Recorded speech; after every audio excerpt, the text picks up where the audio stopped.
Hello parents, कैसे हो सब? बढ़िया। आज के वीडियो में अपन बात करेंगे एनसीईआरटी रीडिंग की क्लास है, आपको पता है, ठीक है।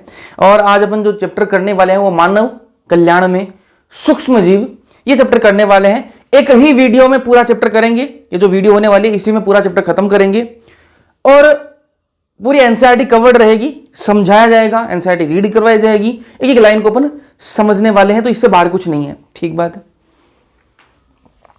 समझने की कोशिश करना और ऐसे मत करना कि 10 मिनट की देख ली और फिर छोड़ दिया, फिर वो 10 मिनट भी आपकी वेस्ट हो गए ना। तो देखो तो पूरा देखा करो। चलो, और डिस्क्रिप्शन में ऐप का लिंक दे रखा है, वहां जाके उसको डाउनलोड कर लो भाई। और वहां पर आपको क्या मिल जाएंगे, फ्री टेस्ट मिल जाते हैं, बायोलॉजी के मिल जाएंगे और अभी केमिस्ट्री के भी स्टार्ट होने वाले हैं। तो वहां पर आप टेस्ट दे सकते हो, फ्री ऑफ कॉस्ट है सब कुछ। नोट्स आपको ऐप पे मिलेंगे। डिस्क्रिप्शन में टेलीग्राम चैनल का लिंक भी डाल रखा है, तो वहां पर मैं जितनी भी कब क्लास होनी है कब नहीं होनी वो मैं वहां पर आपको अपडेट देता रहता हूं। तो दोनों चीजें आप देख लेना। शुरुआत करते हैं आज के लेक्चर की। लेक्चर को शुरुआत करने से पहले एक रिक्वेस्ट छोटी सी और करूंगा कि वीडियो को लाइक जरूर से कर देना और चैनल को जिसने सब्सक्राइब नहीं कर रखा है वो सब्सक्राइब कर लेना। अपने दोस्तों के साथ में भी शेयर कर देना ताकि वो भी देख लें। चलो शुरुआत करते हैं आज के लेक्चर की। और आज जो अपन चैप्टर करने वाले हैं उसका नाम है मानव कल्याण में सूक्ष्म जीव, ठीक है।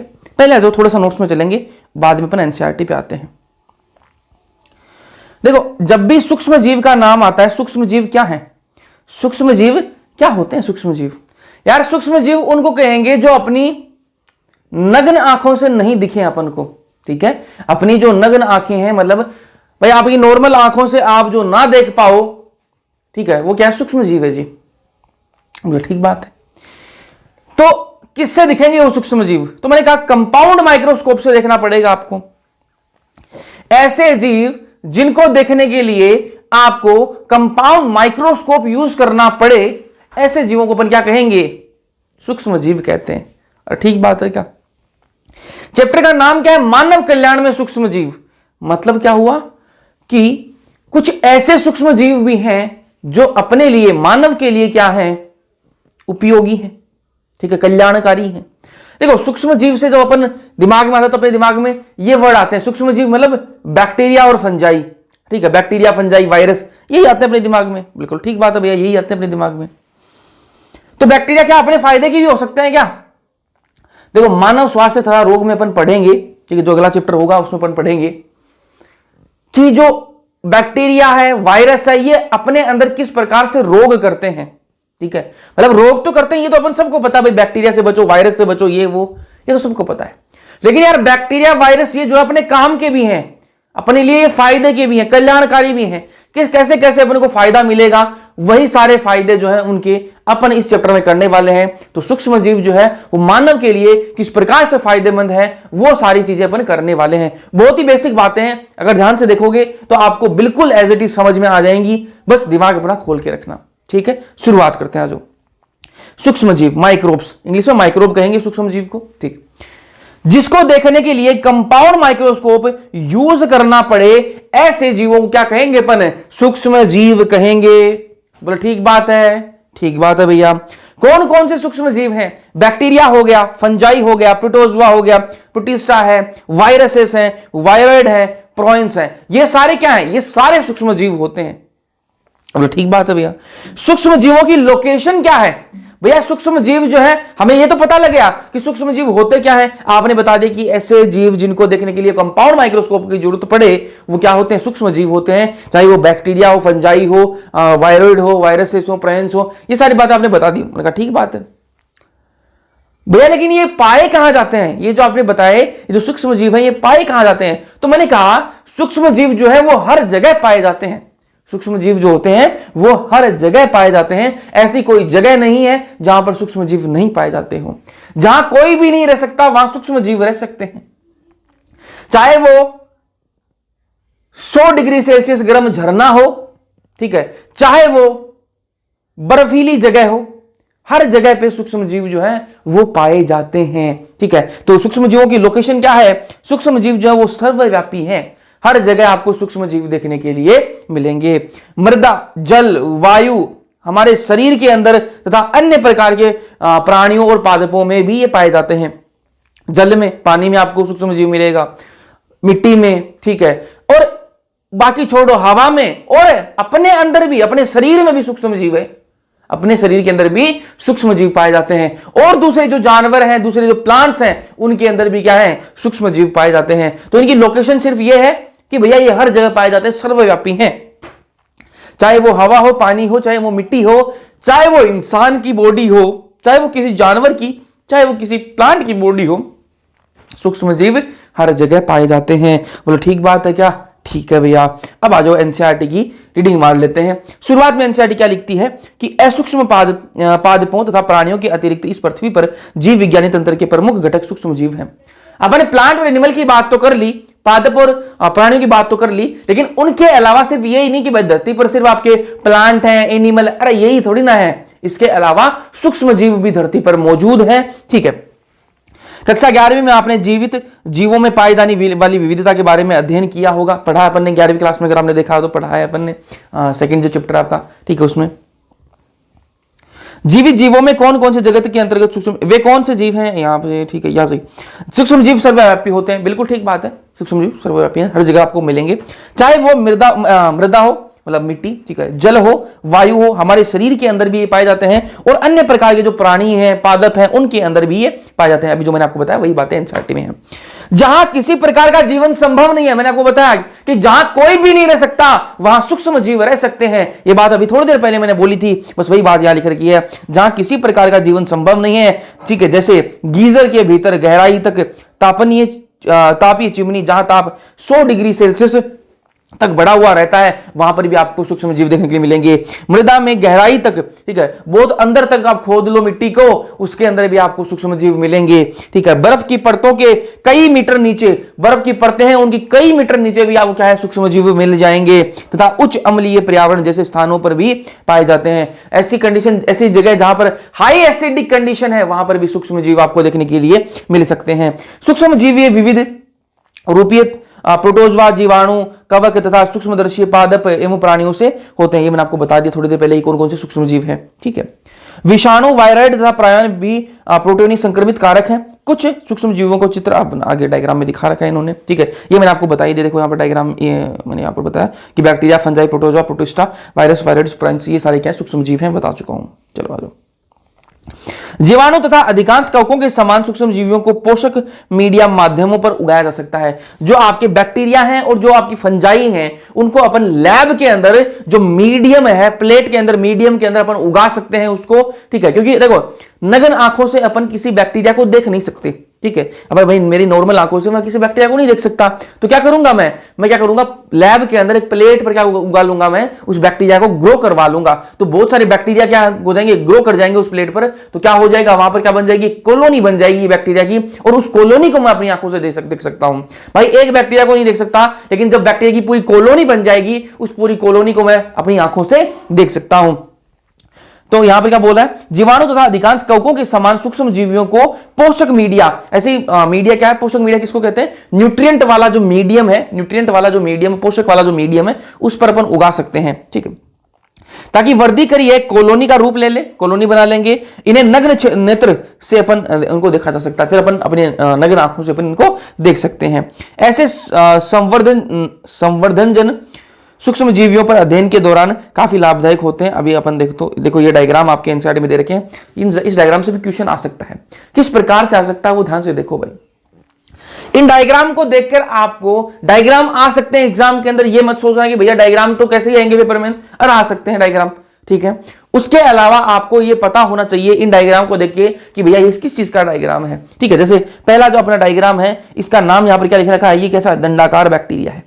कैसा बैक्टीरिया है, दंडाकार बैक्टीरिया। तो आपको पता होना चाहिए कि ये वाला चित्र आ गया तो क्या लिखोगे आप, कि भैया ये तो दंडाकार बैक्टीरिया है।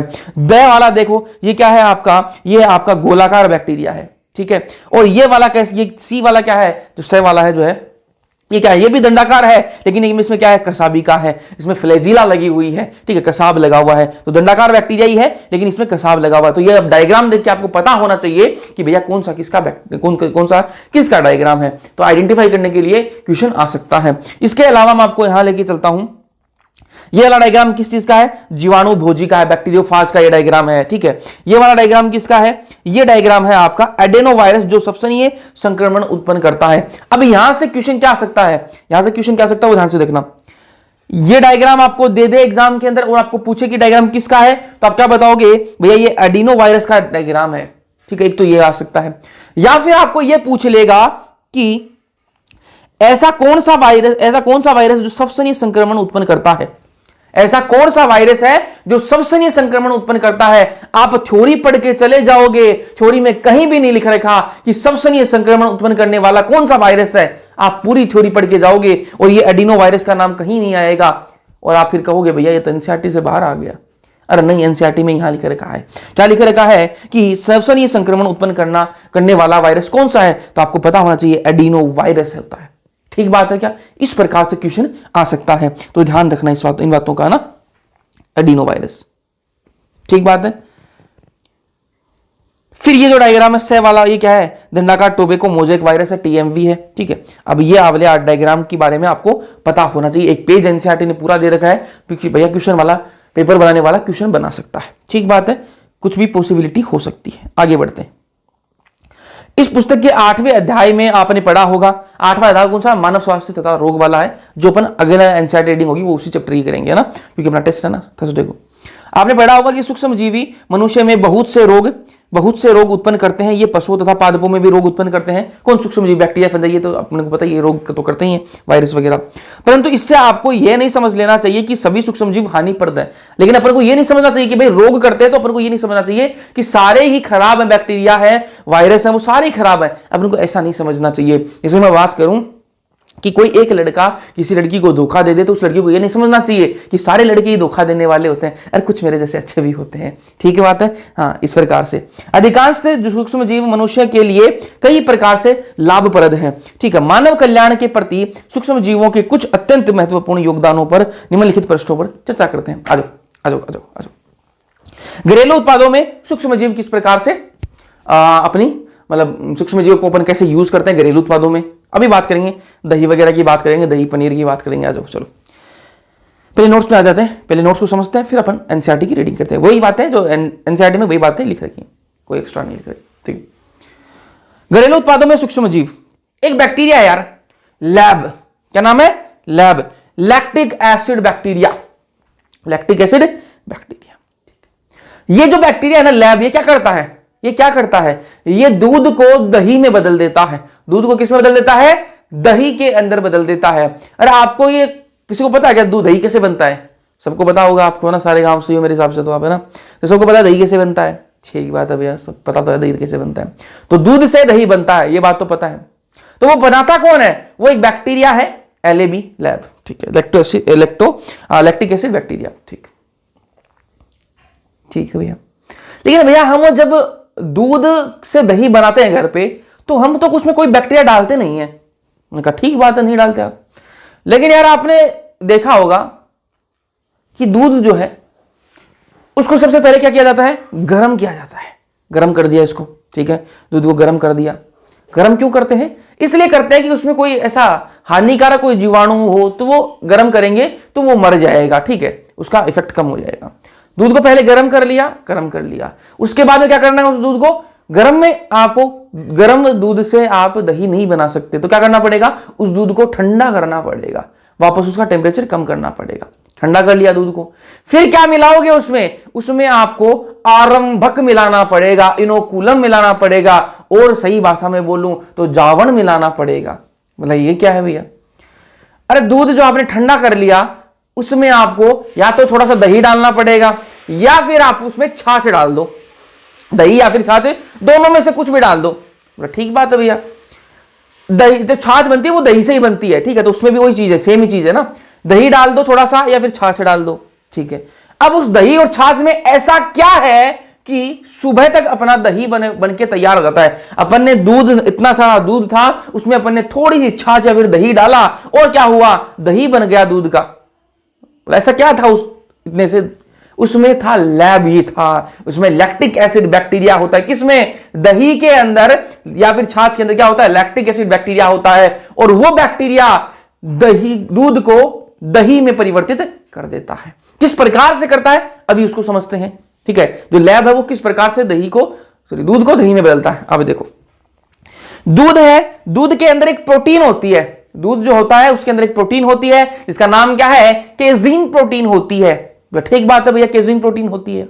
जैसे ही आपने उस दूध के अंदर थोड़ा सा दही या फिर छाछ आपने जैसे डाली, और उस दही के अंदर क्या था, उस दही के अंदर था लैक्टिक एसिड बैक्टीरिया था, ठीक। वो लैब जो है वो दूध के अंदर चला गया। अब वो लैब अपना काम करना स्टार्ट करेगा। क्या करेगा वो, दूध की जो प्रोटीन है ना, केजीन प्रोटीन, उसको वो पचाना स्टार्ट करेगा। आंशिक रूप से उसको पचा देता है, आंशिक रूप से उसे दूध को पचा देता है, उस प्रोटीन को पचा देता है। और जब आंशिक रूप से पचाता है ना, तो वो दूध जो है वो क्या होने लग जाता है, स्कंदित होने लग जाता है, कोगुलेट होने लग जाता है। और दूध जब कोगुलेट होने लग जाता है तो वो किसका रूप ले लेता है, वो दही का रूप ले लेता है। देखो भाई, मिल्क के अंदर प्रोटीन है, केजीन प्रोटीन, लैब अपन ने ऊपर से डाला दही या फिर छाछ के अंदर, ठीक है, लैब डाला, आंशिक रूप से ये पचा देगा इस प्रोटीन को। और जब आंशिक रूप से पचाएगा तो ये कैसी हो जाएगी, स्कंदित हो जाएगी, और क्या बन जाएगा, दही बन जाएगा। ठीक बात है क्या, ठीक। लैब जो है वो क्या करता है, दुग्ध प्रोटीन को स्कंदित कर देता है तथा आंशिक रूप से पचा देता है। बता दिया मैंने आपको, ये बात है ना। आरंभक इनोकुलम मैंने आपको बता चुका हूं, आरंभक इनोकुलम नॉर्मल भाषा में जामना, ठीक है। दूध से दही बनाने की प्रक्रिया की शुरुआत के लिए आरंभक डालते हैं। अगर आपको दूध से दही बनाना तो सबसे पहले आपको क्या डालना पड़ेगा, दूध होना चाहिए आपके पास में, और उसमें आप डालने के लिए आपके पास में आरंभक या फिर इनोकुलम या फिर जावण आपके पास में होना चाहिए, ठीक है। चलो, लैब के उपयोग क्या है, जो लैक्टिक एसिड बैक्टीरिया के उपयोग क्या है, विटामिन B12 की मात्रा को बढ़ा देता है। ये जो लैक्टिक एसिड बैक्टीरिया है, ये विटामिन B12 की मात्रा को बढ़ा देता है। मतलब दूध और दही में ज्यादा बेटर कौन सा है, तो दही ज्यादा प्रीफरेबली ज्यादा बेटर है होता है। क्यों, क्योंकि इसमें एक तो विटामिन B12 की मात्रा जो है वो बढ़ जाती है, किसके कारण, लैक्टिक एसिड बैक्टीरिया के कारण, ठीक है। और इस लैक्टिक एसिड बैक्टीरिया के क्या फायदे हैं, वो क्या, गट में रोग जनित सूक्ष्म जीवों को चेक करता है। आप दही पी रहे हो तो एक तो विटामिन B12 की मात्रा उसमें होती है, उसके अलावा आपकी गट के अंदर, आपके इंटेस्टाइन के अंदर, आपकी जो एलिमेंट्री कैनाल इसके अंदर कोई रोग जनित अगर जीवाणु होगा ना, ऐसा जीवाणु, ऐसा बैक्टीरिया जो रोग करने वाला होगा, उसको भी चेक करता है। कौन, ये आपका लैक्टिक एसिड बैक्टीरिया, उसको मार देता है। तो फायदेमंद है, इसलिए दही जो है वो ज्यादा बेटर है डाइजेशन के लिए, ठीक है। आगे यहां तक अपन एनसीईआरटी से करेंगे, फिर अपन आगे बढ़ेंगे। आपको यह जानकर आश्चर्य होगा कि हम प्रतिदिन सूक्ष्म जीवों अथवा उनके व्युत्पन्न उत्पादों का प्रयोग करते हैं। बिल्कुल यार, दूध, दही यार, और आगे और बात करूंगा, पनीर वगैरह सारे अपन यूज करते हैं, ठीक है। इसका सामान्य उदाहरण है दूध से दही का उत्पादन, ठीक है। सूक्ष्म जीव जैसे लैक्टोबैसिलस क्या है, लैक्टिक एसिड बैक्टीरिया का ही एक मेंबर है, ठीक। अन्य जिन्हें लैक्टिक एसिड बैक्टीरिया कहते हैं, ठीक है, जिन्हें सामान्यतः लैक्टिक एसिड बैक्टीरिया कहते हैं, ठीक है। LAB मैंने आपको तो बता दिया ना, LAB, ठीक है। दूध में वृद्धि करते हैं, ये दूध में वृद्धि करेंगे और उसे दही में परिवर्तित कर देते हैं, ठीक है। वृद्धि के दौरान लैक्टिक एसिड बैक्टीरिया जो है वो अम्ल उत्पन्न करता है, ठीक है, एसिड निकालता है, जो दुग्ध प्रोटीन को स्कंदित तथा आंशिक रूप से पचा देता है। मैंने आपको बता दिया कि ये दुग्ध प्रोटीन, जो केजीन प्रोटीन, उसको आंशिक रूप से पचाएगा, उसको स्कंदित कर देगा।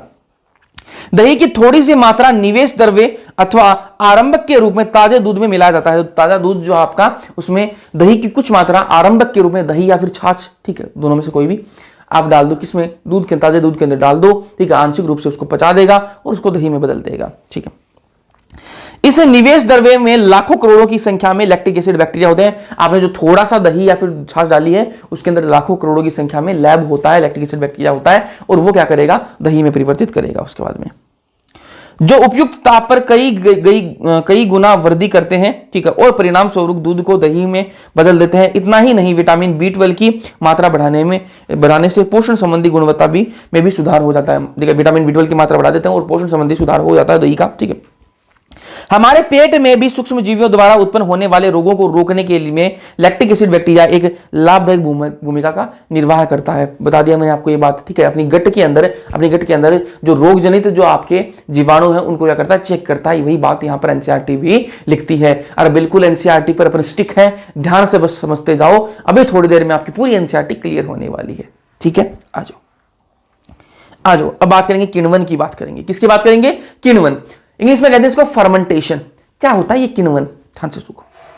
किण्वन के अंदर होगा क्या, CO2 बनेगी, ठीक है, CO2 गैस बनेगी।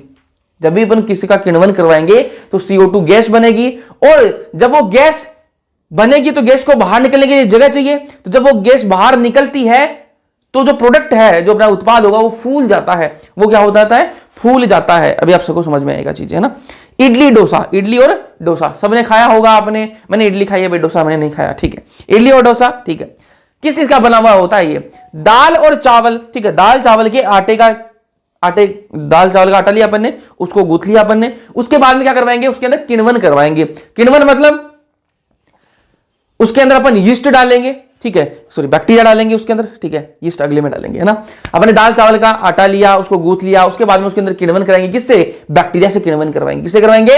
बैक्टीरिया से। और जब किण्वन होता है तो क्या निकलती है? एक गैस निकलती है। क्या नाम बताया था मैंने आपको? CO2 गैस निकलती है।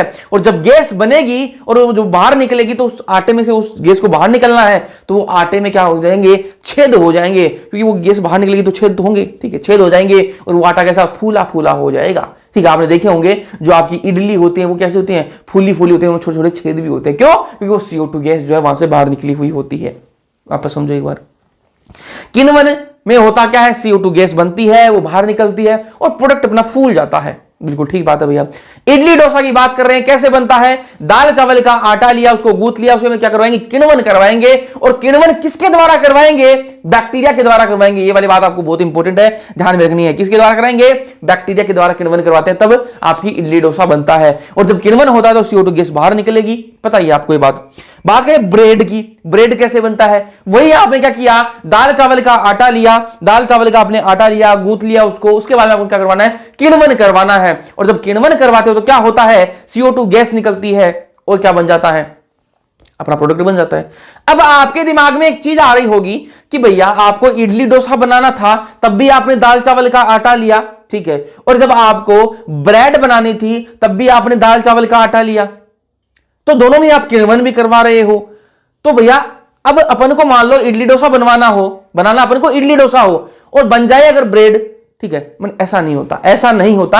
अगर आप ब्रेड बनाना चाह रहे हो तो ब्रेड ही बनेगी, और इडली डोसा बनाना चाह रहे हो तो इडली डोसा ही बनेगा। भैया ऐसे कैसे? आप चीजें तो सेम ले रहे हो, आटा तो वही ले रहे हो ना। हाँ, मैंने कहा आटा सेम ले रहे हैं, लेकिन आगे देखो, पूरा समझो तो सही। अगर आपको इडली डोसा बनाना हो तो आपको करना क्या होता है? दाल चावल का आटा लेना होता है, उसको क्या करवाना होता है? किण्वन करवाना होता है। किससे करवाओगे? बैक्टीरिया से करवाओगे। इडली डोसा में बैक्टीरिया को यूज करना है किण्वन के लिए। और वहीं मैं बात करूं आपकी ब्रेड के लिए, तो ब्रेड के अंदर दाल चावल का आटा तो लेना है आपको, लेकिन इस बार किण्वन किससे करवाओगे? यीस्ट से किण्वन करवाओगे। किससे? यीस्ट से। इडली डोसा में बैक्टीरिया से करवाओगे और ब्रेड में यीस्ट से करवाओगे। तो अगर आप यीस्ट यूज करोगे तो आपके सामने ब्रेड निकल के आएगी, ब्रेड बन जाएगी आपकी। और अगर आप बैक्टीरिया से करवाओगे तो क्या हो जाएगा? इडली डोसा बनेगा। दोनों में ही CO2 गैस निकलती है और दोनों ही आपको पता फूले फूले होते हैं। तो इडली डोसा में दाल चावल का आटा किण्वन, CO2 गैस निकलेगी, बैक्टीरिया से करवाएंगे। ये वाली बात ध्यान में रखना है। ब्रेड में दाल चावल के आटे किण्वन करवाएंगे, यीस्ट कौन सी? सैक्रोमाइसिस सर्विसी, और CO2 गैस निकलेगी, ठीक है। एक ड्रिंक है टोडी। टोडी एक ड्रिंक है, ठीक है, पेय पदार्थ है। और ये कहां का है? दक्षिण भारत में मतलब साउथ इंडिया में एक उनकी वहां की ट्रेडिशनल ड्रिंक है, पारंपरिक पेय है, वहां का ट्रेडिशनल ड्रिंक है, ठीक है। कैसे बनती है अपन को उसमें समझना है, ठीक है। ताड़ वृक्ष से बनती है ये, ठीक है। ये ताड़ वृक्ष बना देते हैं, चलो पहले तो, ठीक है। ये मान लो पेड़ है, ठीक है। और अपन ने क्या किया? अपन ने ली की हांडी, ठीक है। हांडी जानते हो? अपन ने ली एक हांडी, ठीक है। और वो हांडी जो इस पेड़ के अपन ने बांध दी, ठीक है, लटका दी इसके। उसके बाद अपन ने क्या किया? यहां इस पेड़ के लगा दिया, कट लगा दिया। यहां पर एक पेड़ के इसके क्या लगा दिया? कट लगा दिया। और आपने एक चीज नोटिस की होगी, जब अपन पेड़ के कट मारते हैं ना, कहीं पे से उसको काट दिया पेड़ को, तो वहां से एक द्रव सा निकलता है, फ्लूइड सा निकलता है। और किसी भी आप पेड़ को कट करोगे तो वहां से थोड़ा सा कट मारो, ठीक है, वहां से क्या निकलेगा? द्रव सा निकलेगा, फ्लूइड सा निकलता है। ठीक बात है भैया। तो अपन यहां पर क्या लगा देंगे? कट लगा देंगे। जैसे ही अपन कट लगाएंगे ना, तो इससे क्या निकलेगा? द्रव निकलेगा। और वो द्रव कहां जाएगा? इस हांडी के अंदर भरता जाएगा, ठीक है। ये अपन ने भर लिया।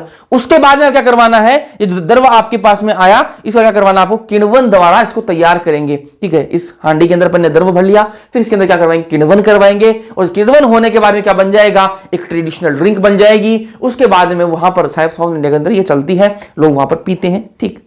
इतना आपको पता होना चाहिए कि कैसे बनती है। टोडी कौन सी कहाँ की है? दक्षिण भारत में एक पारंपरिक पेय है, किण्वन द्वारा ये तैयार की जाती है। ठीक, यहां तक समझ में आएगी बात? चलो फिर आते हैं पनीर की बात करते हैं, चीज की बात करते हैं, पनीर। ठीक है, पनीर कैसे बनता है जी? पनीर कैसे बनता है? सूक्ष्म जीवों द्वारा किण्वन कराकर ही पनीर बनता है। ठीक है, सूक्ष्म जीव जो है उनसे अपन क्या करवाएंगे? किण्वन करवाएंगे, और किण्वन करवाने के बाद फर्मेंटेशन, किण्वन क्या होता है? फर्मेंटेशन, किण्वन करवाएंगे और क्या होगा? आपका पनीर तैयार हो जाएगा। अब सूक्ष्म जीव कौन कौन से अपन यूज कर सकते हैं यहां पर? भैया पनीर तो एक टाइप का आता नहीं, पनीर अलग अलग टाइप के आते हैं। भैया अलग अलग टाइप के कैसे हो सकते हैं भाई? डिपेंड करेगा कि आपने सूक्ष्म जीव कौन सा यूज किया है। अगर आप बैक्टीरिया यूज कर रहे हो तो अलग प्रकार का पनीर आपके सामने आएगा, और अगर आप फंजाई यूज कर रहे हो तो अलग प्रकार का आपके सामने पनीर आने वाला है। ध्यान से देखना। तो पनीर बनता कैसे है? सूक्ष्म जीवों द्वारा किण्वन कराकर, और किण्वन में क्या होता है? CO2 गैस निकलती है, आपको बता दिया मैंने पहले ही। तो अगर आप सूक्ष्म जीव फंजाई यूज करोगे तो अलग टाइप की पनीर बनेगी, और अगर आप बैक्टीरिया यूज करोगे तो अलग टाइप की पनीर बनती है। अरे ठीक बात है क्या? ठीक बात है।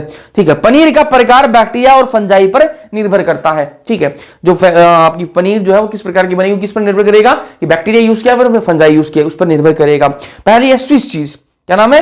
Swiss cheese. ठीक है, बड़ी मात्रा में इसमें CO2 निकलती।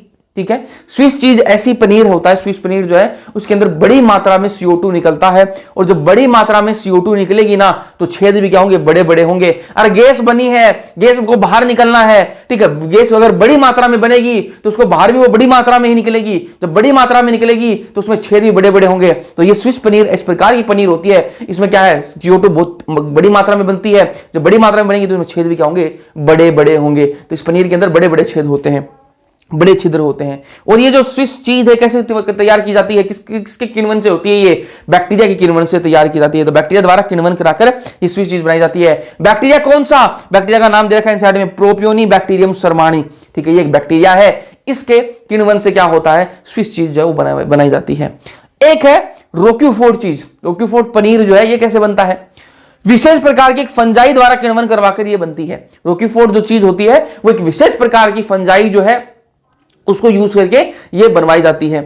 भैया एनसीईआरटी में लिखती है, ये एनसीईआरटी जो क्या लिखती है? विशेष प्रकार की फंजाई। नाम नहीं दे रखा, नाम आपको हम बता देंगे। ठीक है, याद भी रखना है आपको। ठीक है, तो विशेष प्रकार की फंजाई द्वारा किण्वन कराकर रोक्यूफोर्ड चीज बनाई जाती है, और इस फंजाई का नाम क्या है? पेनिसिलियम रोक्यूफोर्डाई इसका नाम है। ठीक है, स्पेशल अब इसका क्या इसका स्पेशल चीज क्या होती है इसमें रोक्यूफोर्ड चीज में? और देखो स्विस चीज के अंदर स्पेशल बात क्या है? इसके अंदर बड़े बड़े छेद होते हैं। ठीक है, और रोक्यूफोर्ड चीज के अंदर स्पेशल चीज क्या है? इसके अंदर स्पेशल फ्लेवर होता है, स्पेशल बड़े सुगंध आती है, टेस्ट भी थोड़ा अलग होता है। ठीक है, रोक्यूफोर्ड चीज का। चलो अब यहां तक अपन एनसीईआरटी की रीड मारते हैं। दाल चावल का बना ढीला ढाला आटा जिसका प्रयोग डोसा तथा इडली जैसे आहार को बनाने में किया जाता है, वह भी बैक्टीरिया द्वारा किण्वित होता है। इस आटे की फूली उभरी शकल CO2 गैस के उत्पादन के कारण होती है। बता दिया मैंने आपको, फूला हुआ, ठीक है, उभरा हुआ इसलिए होता है कि CO2 गैस निकलती है। क्या आप बता सकते हैं कि कौन सी उपापचयी तथा CO2 के निर्माण में कार्य कर रहा है? ये अपन 11वीं क्लास के कुछ चैप्टर में बात करेंगे। ठीक है, क्या आप जानते हैं कि किण्वन की क्रिया के लिए ये बैक्टीरिया कहां से आ रहे हैं? ठीक इसी प्रकार ढीला ढाला आटा जिसका प्रयोग ब्रेड लगाने के लिए किया जाता है उसमें बैकर यीस्ट सैक्रोमाइसिस सर्विसेज का प्रयोग करते हैं। पारंपरिक पेय तथा आहारों की एक बड़ी संख्या सूक्ष्म जीवों द्वारा किण्वित कराकर तैयार की जाती है। दक्षिण भारत के कुछ भागों में एक पारंपरिक पेय होती है जिसको नाम टोडी बताया मैंने आपको ना, दक्षिण भारत के अंदर। ये इसे ताड़ वृक्ष के तने के शराब को किण्वित कराकर, ताड़ वृक्ष का जो शराब तने का जो शराब है कट मारा अपन ने तो वहां से शराब निकलेगा, उस शराब को अपन एक हांडी में भर लिया, उसके बाद उसका किण्वन करवाया तो टोडी बन जाएगी, है ना। किण्वित कराकर तैयार किया जाता है। सूक्ष्म जीवों का प्रयोग किण्वित मत्स्य, मछली, सोयाबीन तथा बांस, परोए आदि के भोजन तैयार करने में भी किया जाता है। मछली, सोयाबीन, ठीक है, इनके जो भोजन है इनके भी अंदर भी इनको क्या है इनके किण्वित करवाकर तैयार किया जाता है ना। आगे बात करते हैं। पनीर या चीज एक प्राचीन भोज्य पदार्थ है। पनीर या फिर जो चीज है वो एक प्राचीन पुराने टाइम से चला रहा है, ठीक है, ये खाने का जो पदार्थ है। इसे तैयार करने में सूक्ष्म जीवों का प्रयोग किया जाता है। विभिन्न किस्मों के पनीर अपनी गठन संरचना, सुगंध तथा स्वाद जैसे अभिलक्षणों से पहचाने जाते हैं। अलग अलग प्रकार के जो पनीर हैं उनके अंदर अलग अलग प्रकार की सुगंध आती है, अलग अलग प्रकार का उनका अंदर टेस्ट होता है, ठीक है। विशेष सूक्ष्म जीवों के प्रयोग से आते हैं। उदाहरण के लिए स्विस चीज में पाए जाने वाले बड़े बड़े छिद्र प्रोपियोनी बैक्टीरियम शारमाने, ठीक है, शर्मानी जो भी है, ठीक है, नामक बैक्टीरियम द्वारा बड़ी मात्रा में उत्पन्न CO2 के कारण होता है। तो बड़े बड़े छिद्र किससे आते हैं कि बड़ी मात्रा में CO2 जो वो निकलती है, बता चुका हूं आपको, है ना। रोक्यूफोर्ट चीज एक विशेष प्रकार के कवक की वर्दी, विशेष प्रकार की कवक का नाम मैंने आपको बता दिया कि पेनिसिलियम रोक्यूफोर्टाई, ठीक है, कि वर्दी से परिपक्व होते हैं, जिससे विशेष प्रकार की सुगंध इनमें आने लगती है, ठीक है, स्पेशल टाइप का फ्लेवर आने लग जाता है, ठीक है, बता चुका हूं। आगे बात करते हैं अपन किसकी, औद्योगिक उत्पादों में सूक्ष्म जीव किस प्रकार से काम करते हैं। औद्योगिक उत्पादों में सूक्ष्म जीव, आ जाओ। अब अपने घरेलू उत्पाद देख लिए, पनीर वनीर, ये सारे घरेलू उत्पाद हैं। अब आते हैं औद्योगिक उत्पादों की बात करते हैं, ध्यान से देखना। अपने पास में क्या है, यीस्ट है, यीस्ट, सेक्रोमाइसिस सर्विसी, ठीक है, सेक्रोमाइसिस सर्विसी। अब ये जो यीस्ट है ना, ये यीस्ट है, इसी से आप ब्रेड बना सकते हो, इसी से आप क्या बना सकते हो, बियर, वाइन, ब्रांडी, रम, विस्की, ये भी बना सकते हो, ठीक है। आपके पास में यीस्ट है, ठीक है, उस यीस्ट से आप ब्रेड भी बना सकते हो और उसी यीस्ट से आप क्या बना सकते हो, बियर, ब्रांडी, रम, विस्की, ये भी बना सकते हो। अब आपके दिमाग में एक चीज आई होगी कि भैया हमें मान लो ब्रेड बनानी हो और बन जाए क्या, विस्की बन जाए, माना क्या, ऐसा नहीं होता भाई, ठीक है। इसी यीस्ट से ब्रेड भी बनती है, बियर, वाइन, ब्रांडी, रम, विस्की, ये भी बनती है, लेकिन आप बनाना चाहोगे तभी बनेगी ना, ठीक है, ध्यान से देखो। अगर यीस्ट से आप ब्रेड बना रहे हो तो इस यीस्ट का नाम क्या हो जाएगा, बेकर्स यीस्ट बोलेंगे उस टाइम पे। अगर आप यीस्ट से क्या बना रहे हो, ब्रेड बना रहे हो, तो क्या कहेंगे उसको, बेकर्स यीस्ट कहेंगे। और वहीं मैं बात करूं, इसी यीस्ट से अगर आप बियर, वाइन, ब्रांडी, रम, विस्की ये बना रहे हो तो क्या कहेंगे, ब्रूवर्स यीस्ट कहेंगे। बोला ठीक बात है क्या, ठीक बात है। अब ध्यान से सुनना, अगर आप दाल चावल का आटा लेके और उसमें किण्वन करवा रहे हो, किससे, यीस्ट से किण्वन करवा रहे हो, तो क्या बनेगा, ब्रेड बन जाएगा। अभी थोड़ी देर पहले मैंने बात करी। लेकिन अगर आपको ये बनाने हैं, बियर, वाइन, ये ब्रांडी, रम, विस्की, ये सब बनाना है, तो आप क्या करोगे, अभी बताता हूं, देखो ध्यान से देखना। जो जानते हो यार, जो है, जो जानते हो क्या, जो कौन कौन जानता है भाई, बताओ। जो जानते हो, जो अनाज होता है एक, ठीक है। जो से क्या बनती है, बियर बनती है भाई। जो से क्या बनती है, बियर बनती है, ठीक है। अंगूर के रस से क्या बनती है, अंगूर के रस से, अंगूर रस से बनती है शराब, वाइन बनती है, ठीक है। जो से क्या बनती है, बियर। अंगूर रस से क्या बनती है, वाइन बनती है। और गन्ने के रस से क्या बनती है, गन्ने के रस से बनती है रम, ठीक है। गन्ने की रस से क्या बनती है, रम बनती है। मैंने आपको सिंपल बताया भैया, ठीक है। अगर यही यीस्ट आपको यूज करनी है, अगर आप दाल चावल के आटे में यूज करोगे तो इससे ब्रेड बन जाएगा। अगर आप जो के साथ में इस यीस्ट को यूज करोगे तो क्या बन जाएगी, बियर बन जाएगी, ठीक है। जो से क्या बनती है, बियर बनती है, ठीक है। और आपके अंगूर रस से क्या बनती है, वाइन बनती है, ठीक है। और गन्ने के रस से क्या बनती है, गन्ने के रस से रम बनती है। भैया ये विस्की और ब्रांडी कैसे बनती है, अभी बनाते हैं, आ जाओ, ठीक है। अल्कोहलिक ड्रिंक है आपके पास में, क्या है, अल्कोहलिक ड्रिंक है, बना लिया आपने। अगर आपने अल्कोहलिक ड्रिंक बिना आसवन के बनाई है, बिना आसवन के, आसवन क्या आता है, डिस्टिलेशन। अगर आपने डिस्टिलेशन नहीं किया, बिना किसी डिस्टिलेशन के आपने अल्कोहलिक ड्रिंक बनाई है, तो आपके पास में क्या बनेगी, वाइन बनेगी और बियर बनेगी। वाइन कैसे बनी आपके पास में, आपके पास में अंगूर का रस था, उसी अंगूर के रस से आपने क्या बना ली, वाइन बना ली। कोई डिस्टिलेशन आपने नहीं किया। जो था आपके पास में, जो से आपने क्या बना ली, बियर बना ली। कोई डिस्टिलेशन आपने नहीं किया, ठीक है। लेकिन अगर मैं इसी वाइन का, अगर मैं ये मैंने शराब बनाई किससे, अंगूर के रस से, अगर मैं इसका डिस्टिलेशन कर दूं, इसे वाइन बना ली मैंने, अब इस वाइन का क्या कर दूं मैं, डिस्टिलेशन कर दूं, तो डिस्टिलेशन करने के बाद में क्या बनेगा मेरे पास में, डिस्टिलेशन के बाद में बनेगी मेरे पास में क्या, ब्रांडी बन जाएगी। क्या बन जाएगी, ब्रांडी बन जाएगी। और अगर मैं बियर, जो मेरे पास में बियर कैसे बनी है, जो से बनी है मेरे पास में, जो था मेरे पास में, जो से मैंने बियर बना ली। अब अगर मैं बियर का क्या कर दूं, डिस्टिलेशन कर दूं तो क्या बन जाएगा मेरे पास में, तो मेरे पास में विस्की बन जाएगी। सही बात है क्या, बियर से क्या बनेगी, विस्की। कब बनेगी, जब आप बियर का क्या कर दोगे, डिस्टिलेशन कर दोगे, तो क्या बन जाती है, विस्की। अब आप क्या कहोगे, भैया ये रम कैसे बनती है, रम का तो मैंने आपको बता ही दिया ना, गन्ने के रस से। गन्ने का रस होगा आपके पास में, उसको डिस्टिलेशन से आप बनाओगे तो क्या बन जाएगी, रम बन जाएगी। अब मैं एक बार वापस रिपीट करूंगा, फिर अपन आगे बढ़ेंगे। ठीक है, मैंने आपको बताया कि जो यीस्ट है उससे आप ब्रेड भी बना सकते हो, उससे आप अल्कोहलिक ड्रिंक भी बना सकते हो। ठीक है, जो से क्या बनेगी, जो से बियर बनती है, अंगूर के रस से वाइन बनती है, उसके अलावा मैंने आपको बताया गन्ने के रस से क्या बनती है, रम बनती है। अगर आप अल्कोहलिक ड्रिंक बना रहे हो और बिना किसी डिस्टिलेशन के बनाओगे, बिना आसवन के बनाओगे, तो क्या बनेगा आपके पास में, जो से आपने बनाई है तो बियर बनेगी, और आपने अंगूर के रस से बनाई तो आपके पास वाइन बनेगी। लेकिन अगर आप वाइन का ही अगर आप डिस्टिलेशन करवा दोगे तो क्या बनेगा आपके पास में, ब्रांडी बन जाएगी। और अगर आप बियर का डिस्टिलेशन करवा दोगे तो क्या बन जाएगी आपके पास में, विस्की बन जाती है। और आप गन्ने के रस से आप बनाते हो तो क्या बनेगी, रम बनेगी। ठीक है, आ जाओ, ये बातें होगी। अब बात करेंगे फिर एंटीबायोटिक्स की, उससे पहले मैं एनसीईआरटी रीडिंग कर लेते हैं। यहां तक कि उत्पादों में भी सूक्ष्म जीवों का प्रयोग बहुत से उत्पादों के संश्लेषण में किया जाता है, जो कि मनुष्य के लिए काफी मूल्यवान है। मादक पे मतलब शराब वगैरह, तथा प्रतिजैविक एंटीबायोटिक में भी जो अपने सूक्ष्म जीवों का महंगे बात करेंगे उसकी, है ना। इसके कुछ उदाहरण है, व्यावसायिक पैमाने की पर सूक्ष्म जीवियों को पैदा करने के लिए बड़े बर्तनों की आवश्यकता होती है, जिन्हें फर्मेंटर या किण्वक कहते हैं। अब अपन को भाई शराब जो है वो कोई भाई एक इंसान की थोड़ा बनानी है, कितने सारे इंसान पीते हैं शराब। ठीक है, शराब बनानी है आपको, पेय पदार्थ बनाने, तो कैसे बनाओगे, इस प्रकार के फर्मेंटर होते हैं।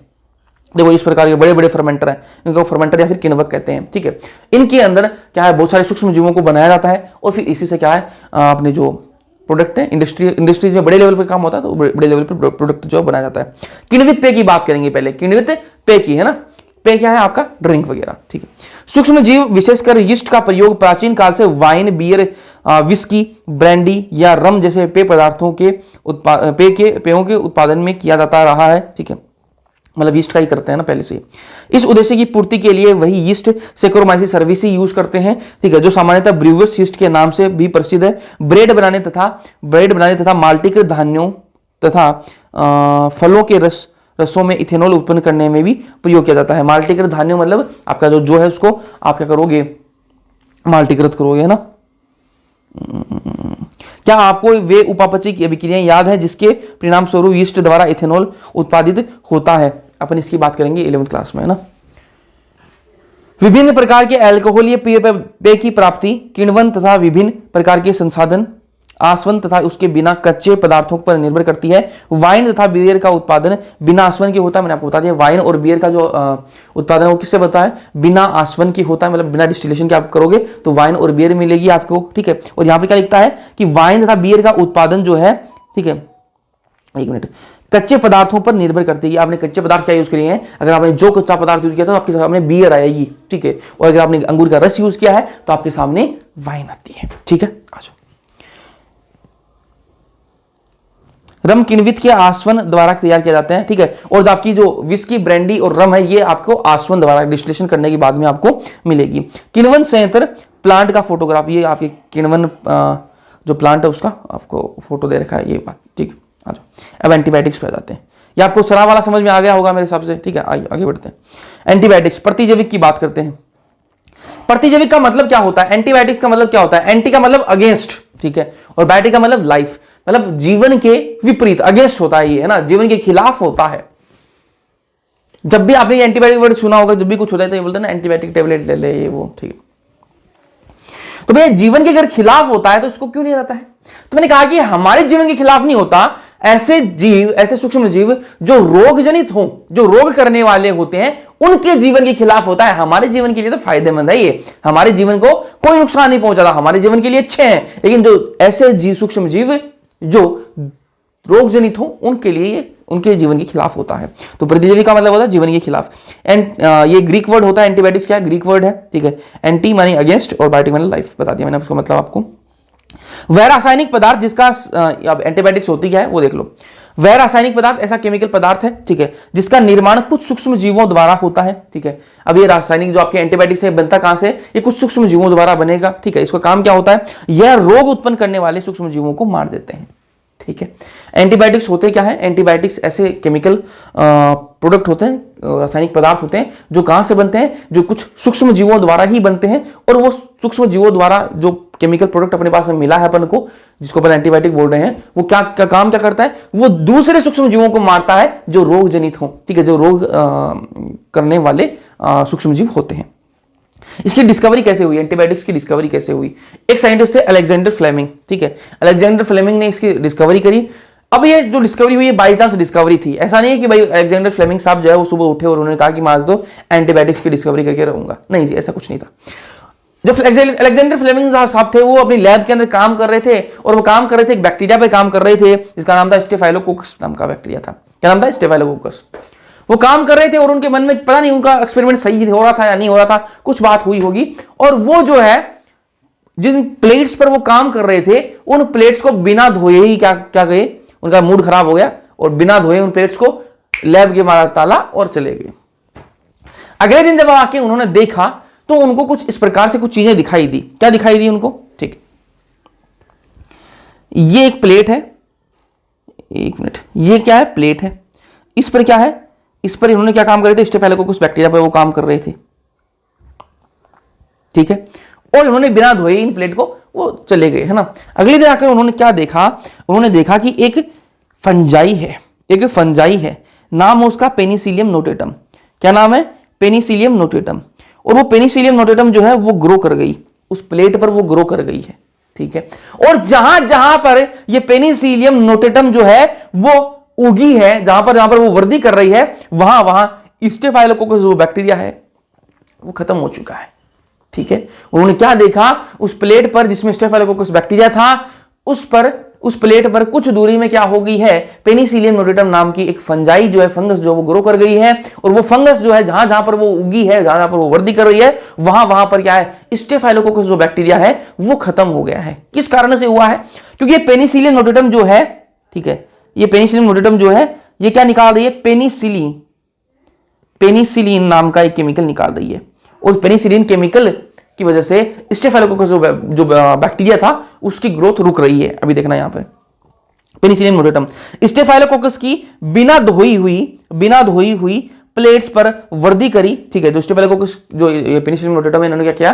जो स्टेफाइलोकोकस की बिना धोई हुई जो प्लेट थी उस पर इन्होंने वृद्धि करी और स्टेफाइलोकोकस की वृद्धि को रोका, ठीक है।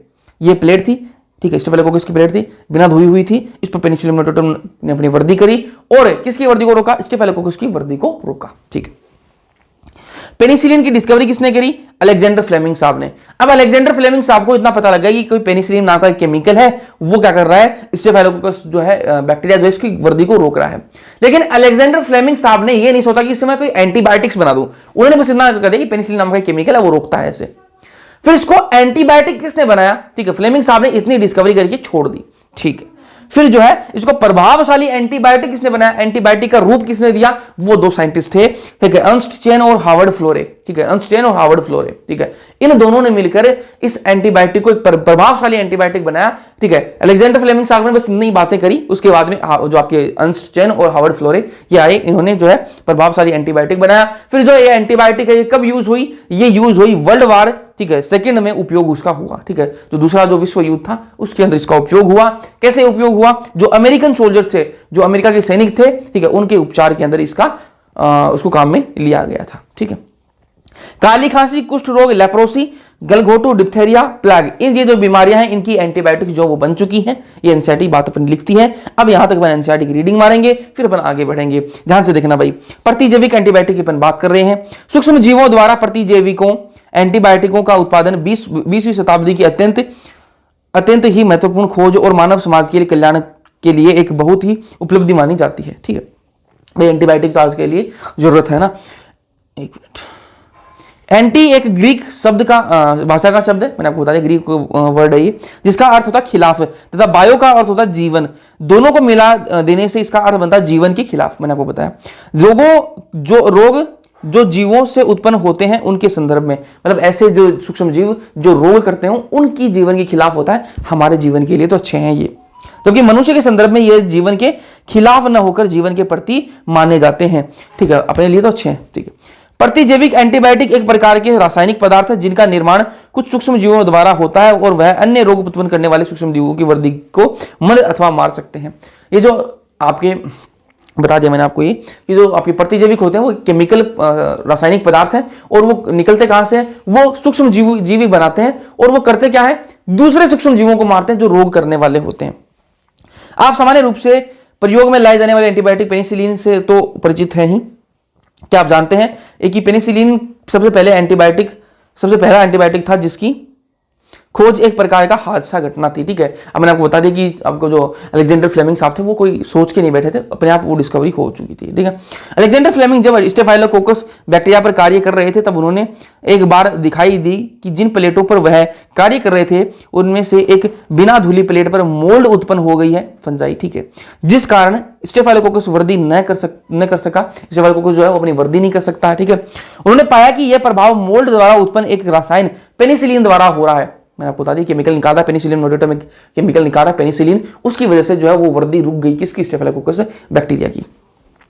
चूंकि पेनिसिलियम नोटेटम नामक मोल्ड से उत्पन्न होता है, इस कारण इसका नाम उन्होंने पेनिसिलिन रखा। यद्यपि बाद में अर्नस्ट चेन और हार्वर्ड फ्लोरे ने इसकी शक्तिशाली एवं प्रभावशाली एंटीबायोटिक के रूप में पुष्टि की। बाद में फ्लोरे और चेन ने इसके बारे में बताया, ठीक, एंटीबायोटिक, प्रभावशाली एंटीबायोटिक के रूप में इसको बताया। इस एंटीबायोटिक का प्रयोग दूसरे विश्व युद्ध में घायल अमेरिकन सिपाहियों के उपचार में व्यापक रूप से किया गया।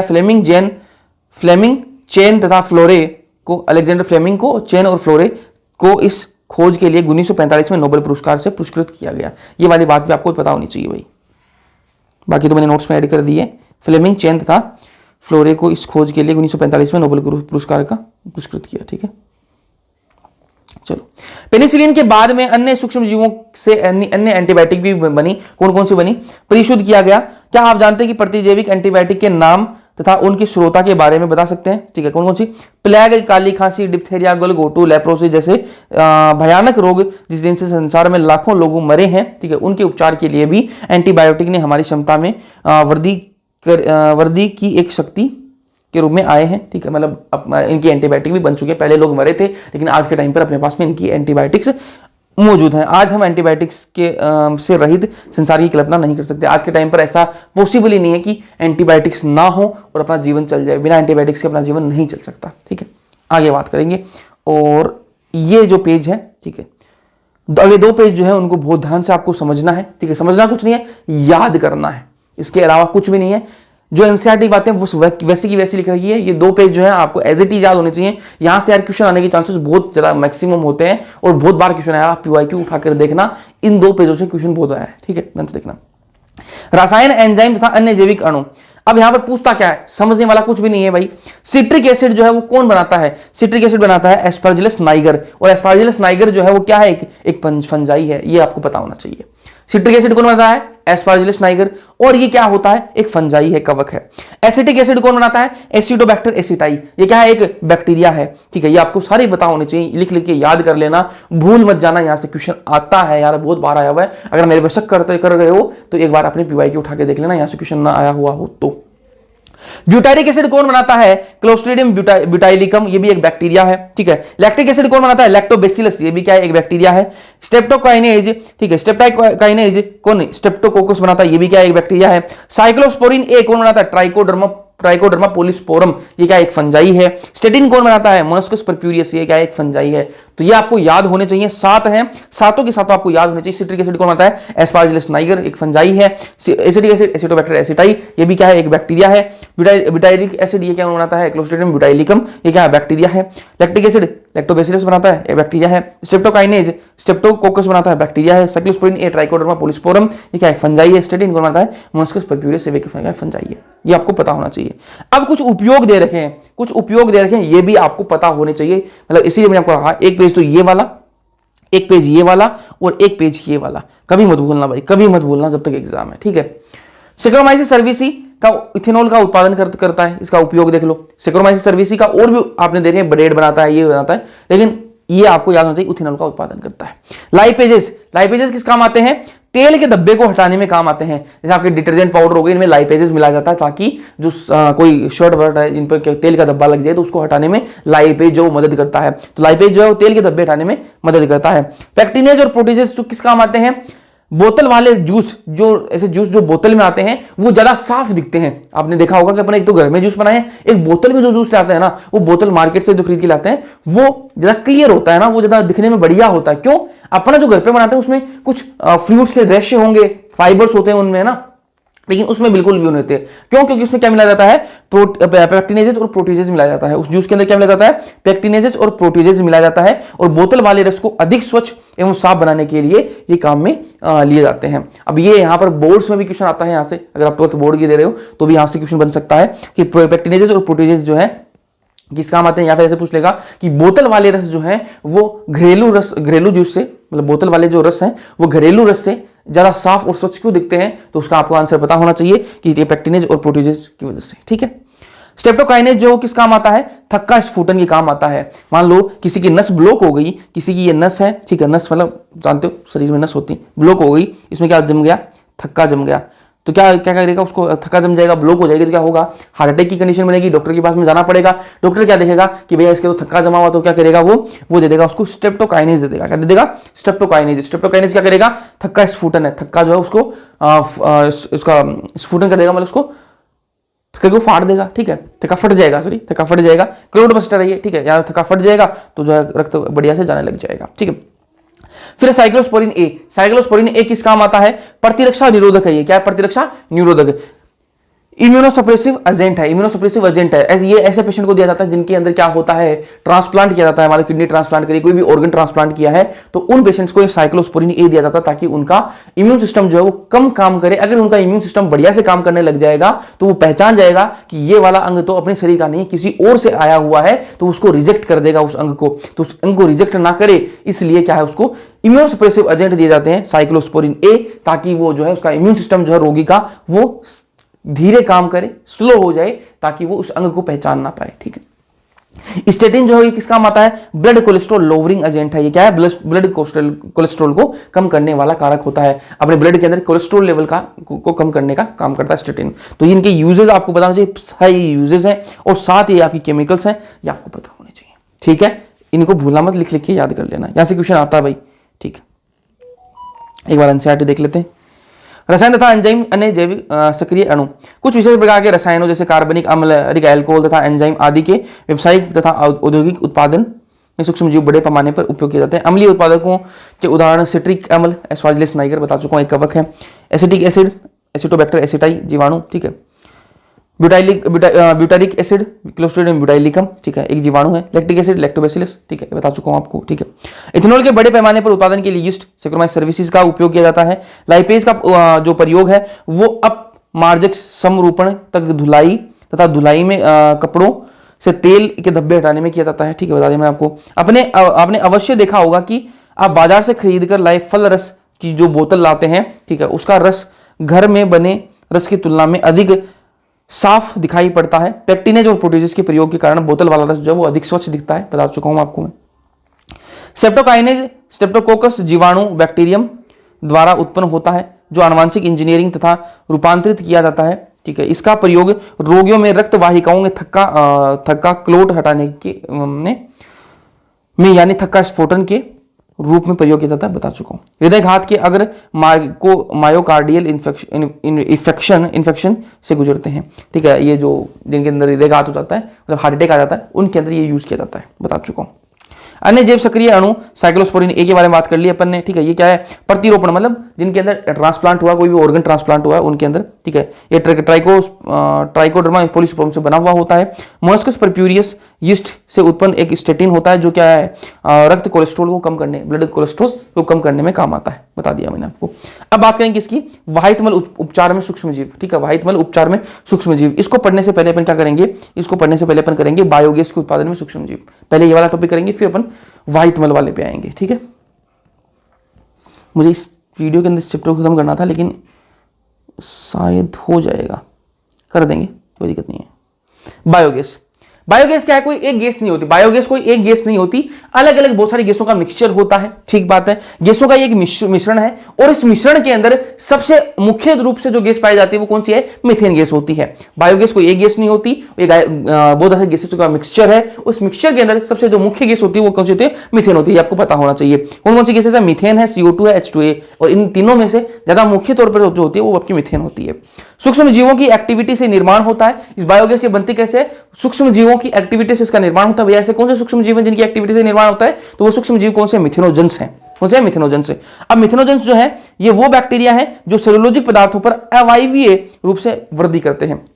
मिथेनोजेंस क्या होते हैं? ये वो बैक्टीरिया हैं जो सेलुलोजिक पदार्थ पर, कौन से पदार्थ पर? सेलुलोजिक पदार्थ पर अवायवीय रूप से, एनाएरोबिक रूप से क्या है? वृद्धि करते हैं। ठीक है। मिथेनोबैक्टीरियम, मिथेनोजेंस एक बड़ा ग्रुप है, इसके अंदर मिथेनोबैक्टीरियम एक इसका मेंबर है। मिथेनोबैक्टीरियम कहां पाया जाता है? पशुओं के रूमन में पाया जाता है। पशुओं, जो आपकी गाय भैंस कोई भी पशु है, उसके रूमन में पाया जाता है। और र्यूमन क्या होता है? उनका पहला आमाशय, प्रथम आमाशय। देखो अपने अंदर एक ही पेट है, लेकिन उनके अंदर अलग अलग आमाशय होते हैं। उनका जो प्रथम आमाशय उसको क्या कहते हैं? र्यूमन कहते हैं।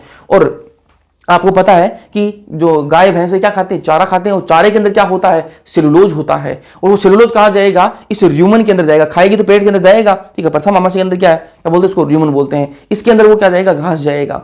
घास जाएगा। और र्यूमन के अंदर क्या पाया जाता है? मिथेनोबैक्टीरियम पाया जाता है। ठीक है। घास खाया उसने, ह्यूमन में गया, गोबर बनेगा। गोबर कहां आएगा? बाहर आएगा। उस गोबर में क्या आएगा? मिथेनोजेंस भी आएंगे। क्या आएंगे? उस गोबर में मिथेनोजेंस भी होंगे। क्यों? क्योंकि वो गोबर किससे बना? सेलुलोज से बना हुआ। और सेलुलोज पे कौन उगता है? मिथेनोजेंस उगते हैं। ठीक है। उसमें क्या होगा? मिथेनोजेंस भी होंगे उस गोबर के अंदर। फिर अपन क्या करेंगे? फिर कैसे होता काम वो देखो ध्यान से। ये मिट्टी है, मिट्टी में अपन क्या किया? गड्ढा खोद दिया। ठीक है। और इसमें क्या डाल दिया? इसमें क्या डाल दिया अपने? गड्ढा खोद दिया और ऐसे नीचे बना दिया, टैंक सा बना दिया, नीचे अंडरग्राउंड टैंक बना दिया। ठीक है। यहां से अपन ने एक पाइप डाला। यहां से अपन ने क्या डाला? एक पाइप डाला। यहां से अपन ने एक पाइप डाल दिया। ठीक है। और यहां पर अपन ने क्या लगा दिया? यहां पर अपन ने गैस पकड़ने के लिए, गैस को पकड़ने के लिए यहां पर लगा दिया। यहां पर अपन ने इस पर लगा दिया एक हैंडल जो घुमाने के लिए काम में आएगा। इससे मैंने क्या डाला? इसमें क्या डाल दिया मैंने? गोबर डाला मैंने। गोबर और पानी को मिक्स करके इस पाइप में से डाला। और वो गोबर कहां आ गया? यहां इस जगह पे आ जाएगा। आएगा बिल्कुल। पाइप में डालेंगे गोबर पानी मिक्स करके तो वो यहां आएगा। अब इसको क्या करेंगे अपन? इस हैंडल को क्या करेंगे? घुमाएंगे। एक इंसान से नहीं घूमेगा ये, क्योंकि बहुत सारा गोबर होगा तो कैसे ही घूमेगा। तो क्या करते हैं? बहुत सारे या तो लोग मिलकर घुमा लो उसको, या फिर बैल सांड इनको बांध दो। ठीक है। तो ये तो बाहर नहीं घूमेंगे, इनका भी कुछ यूज हो जाएगा, इनको खाने के लिए मिलेगा, वरना तो बाहर घूमते रहेंगे। ठीक है। तो इनका भी यूज हो जाएगा। तो ऐसे घुमाते रहो। ठीक है। ऐसे घुमाते रहो, घुमाते रहेंगे, घुमाते रहेंगे, घुमाते रहेंगे। तो क्या बनेगी? यहाँ पर इस गोबर के अंदर क्या थे? मिथेनोजेंस थे। और वो क्या बनाएंगे? गैस बनाएंगे। तो यहाँ से गैस ऊपर आएगी और ये गैस को क्या करेगा? ये जो अपने ऊपर लगाया है ये क्या करेगा? गैस को पकड़ लेगा।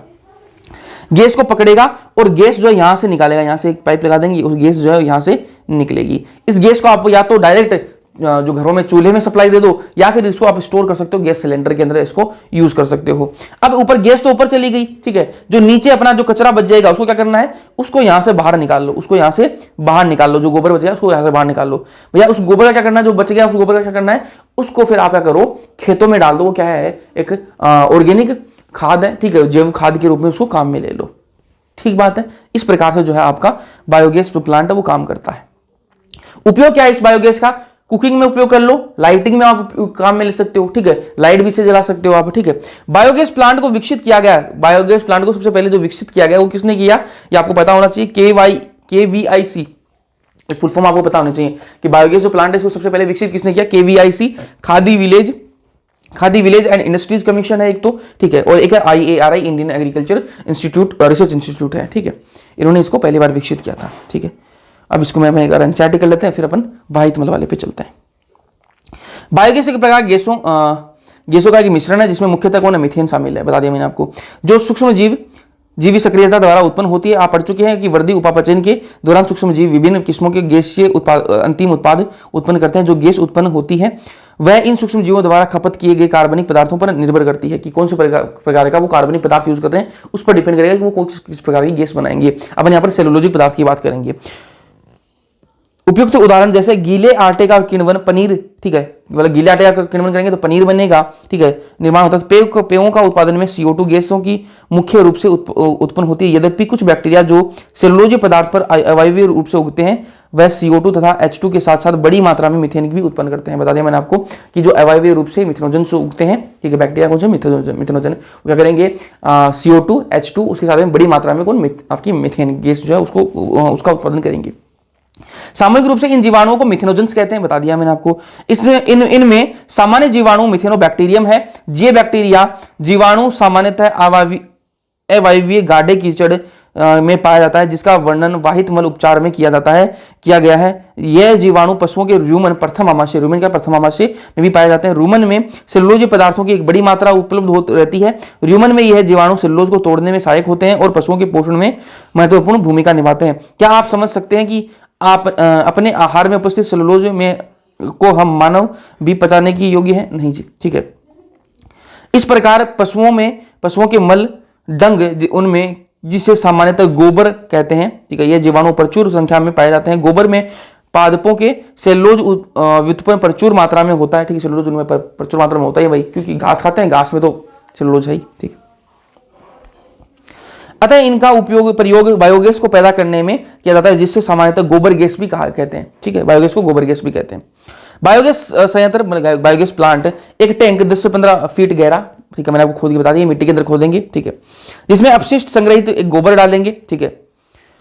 कर्दम के ऊपर, कर्दम किसको बोला? गोबर, ठीक है, के ऊपर एक सचल ढक्कन रखा जाता है, ठीक है। सूक्ष्म जीवी सक्रियता के कारण टैंक से में गैस बनती है, जिससे ढक्कन के ऊपर, ढक्कन जो है ऊपर उठता है, गैस बनेगी तो ढक्कन ऊपर उठेगा, ठीक।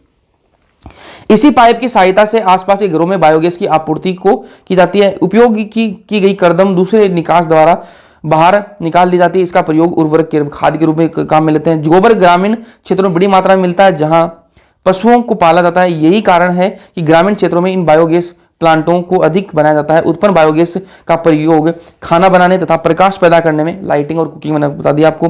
बायोगैस प्लांट में दिखाया गया, चित्र में दिखाया गया है। भारत में बायोगैस उत्पादन की प्रौद्योगिकी का विकास, जो ये टेक्निक है, इसका जो विकास है वो किसने किया? भारतीय कृषि अनुसंधान संस्था, ठीक है, IARI, तथा खादी एवं ग्रामीण उद्योग आयोग के प्रयासों ने के परिणाम स्वरूप हुआ है।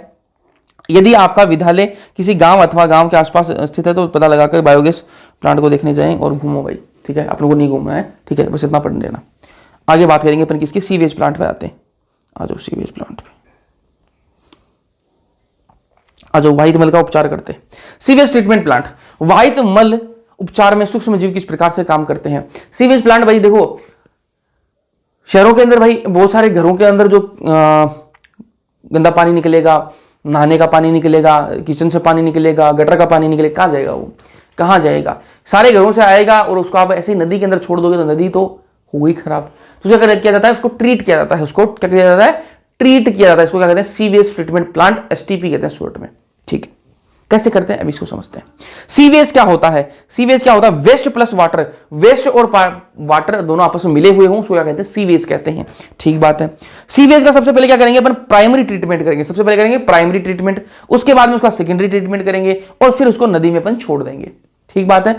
सीवेज का क्या करेंगे? सबसे पहले सीवेज आया, उसका प्राइमरी ट्रीटमेंट किया, फिर सेकेंडरी ट्रीटमेंट करेंगे, फिर उसको नदी में छोड़ देंगे। कैसे करेंगे अभी उसको समझते हैं। आ जाओ, ये देखो भैया,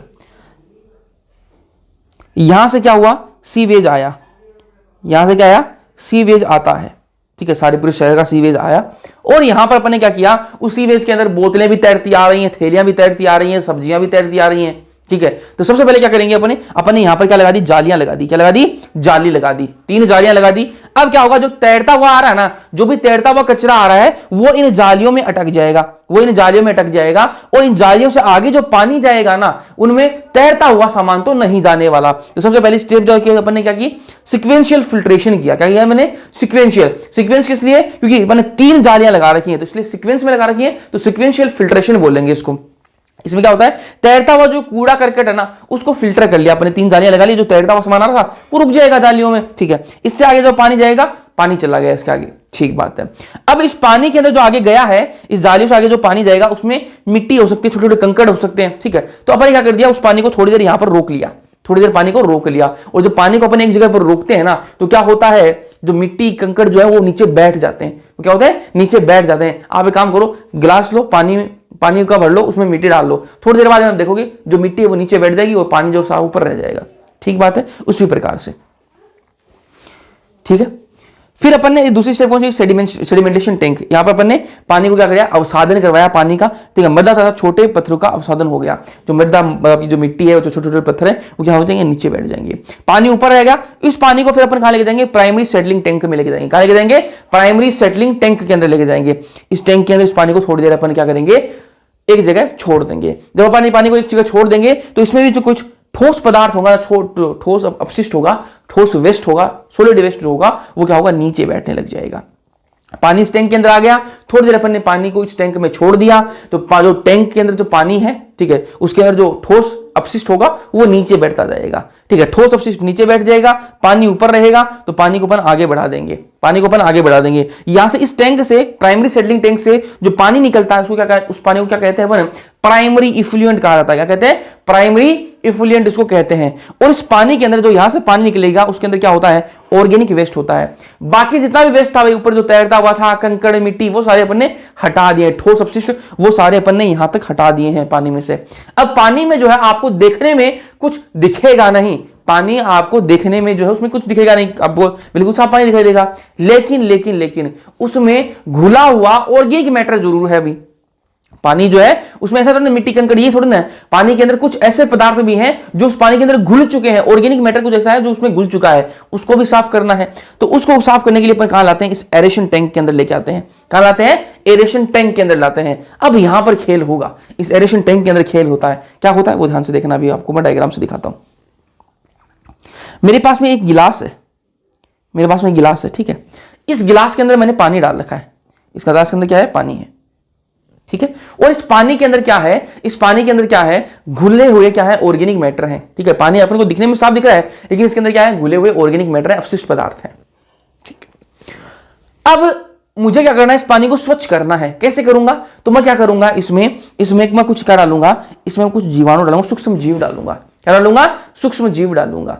ऐसे सूक्ष्म जीव डालूंगा जो क्या करें, जो इसके अंदर जो ऑर्गेनिक मटेरियल जो घुला हुआ है, उस ऑर्गेनिक मटेरियल को वो सूक्ष्म जीव क्या करें, खा जाएं। क्या करें, खा जाएं।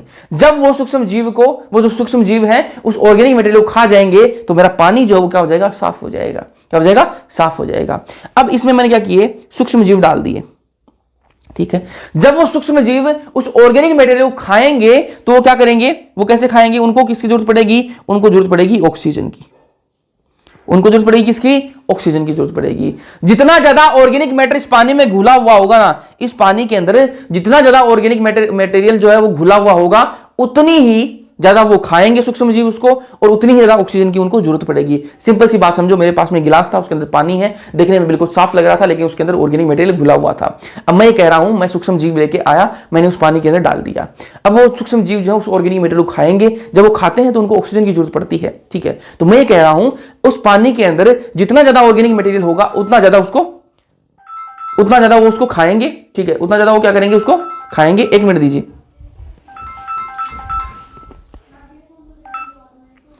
उतना ज्यादा उसको खाएंगे वो, ठीक है, एक मिनट, उतना ज्यादा वो उसको खाएंगे, ठीक है। जब वो उतना ज्यादा उसको खाएंगे तो उनको ऑक्सीजन की ज्यादा उसकी जरूरत पड़ेगी, तो जितनी ज्यादा वो खाएंगे उतना ही ज्यादा उनको ऑक्सीजन की जरूरत पड़ेगी।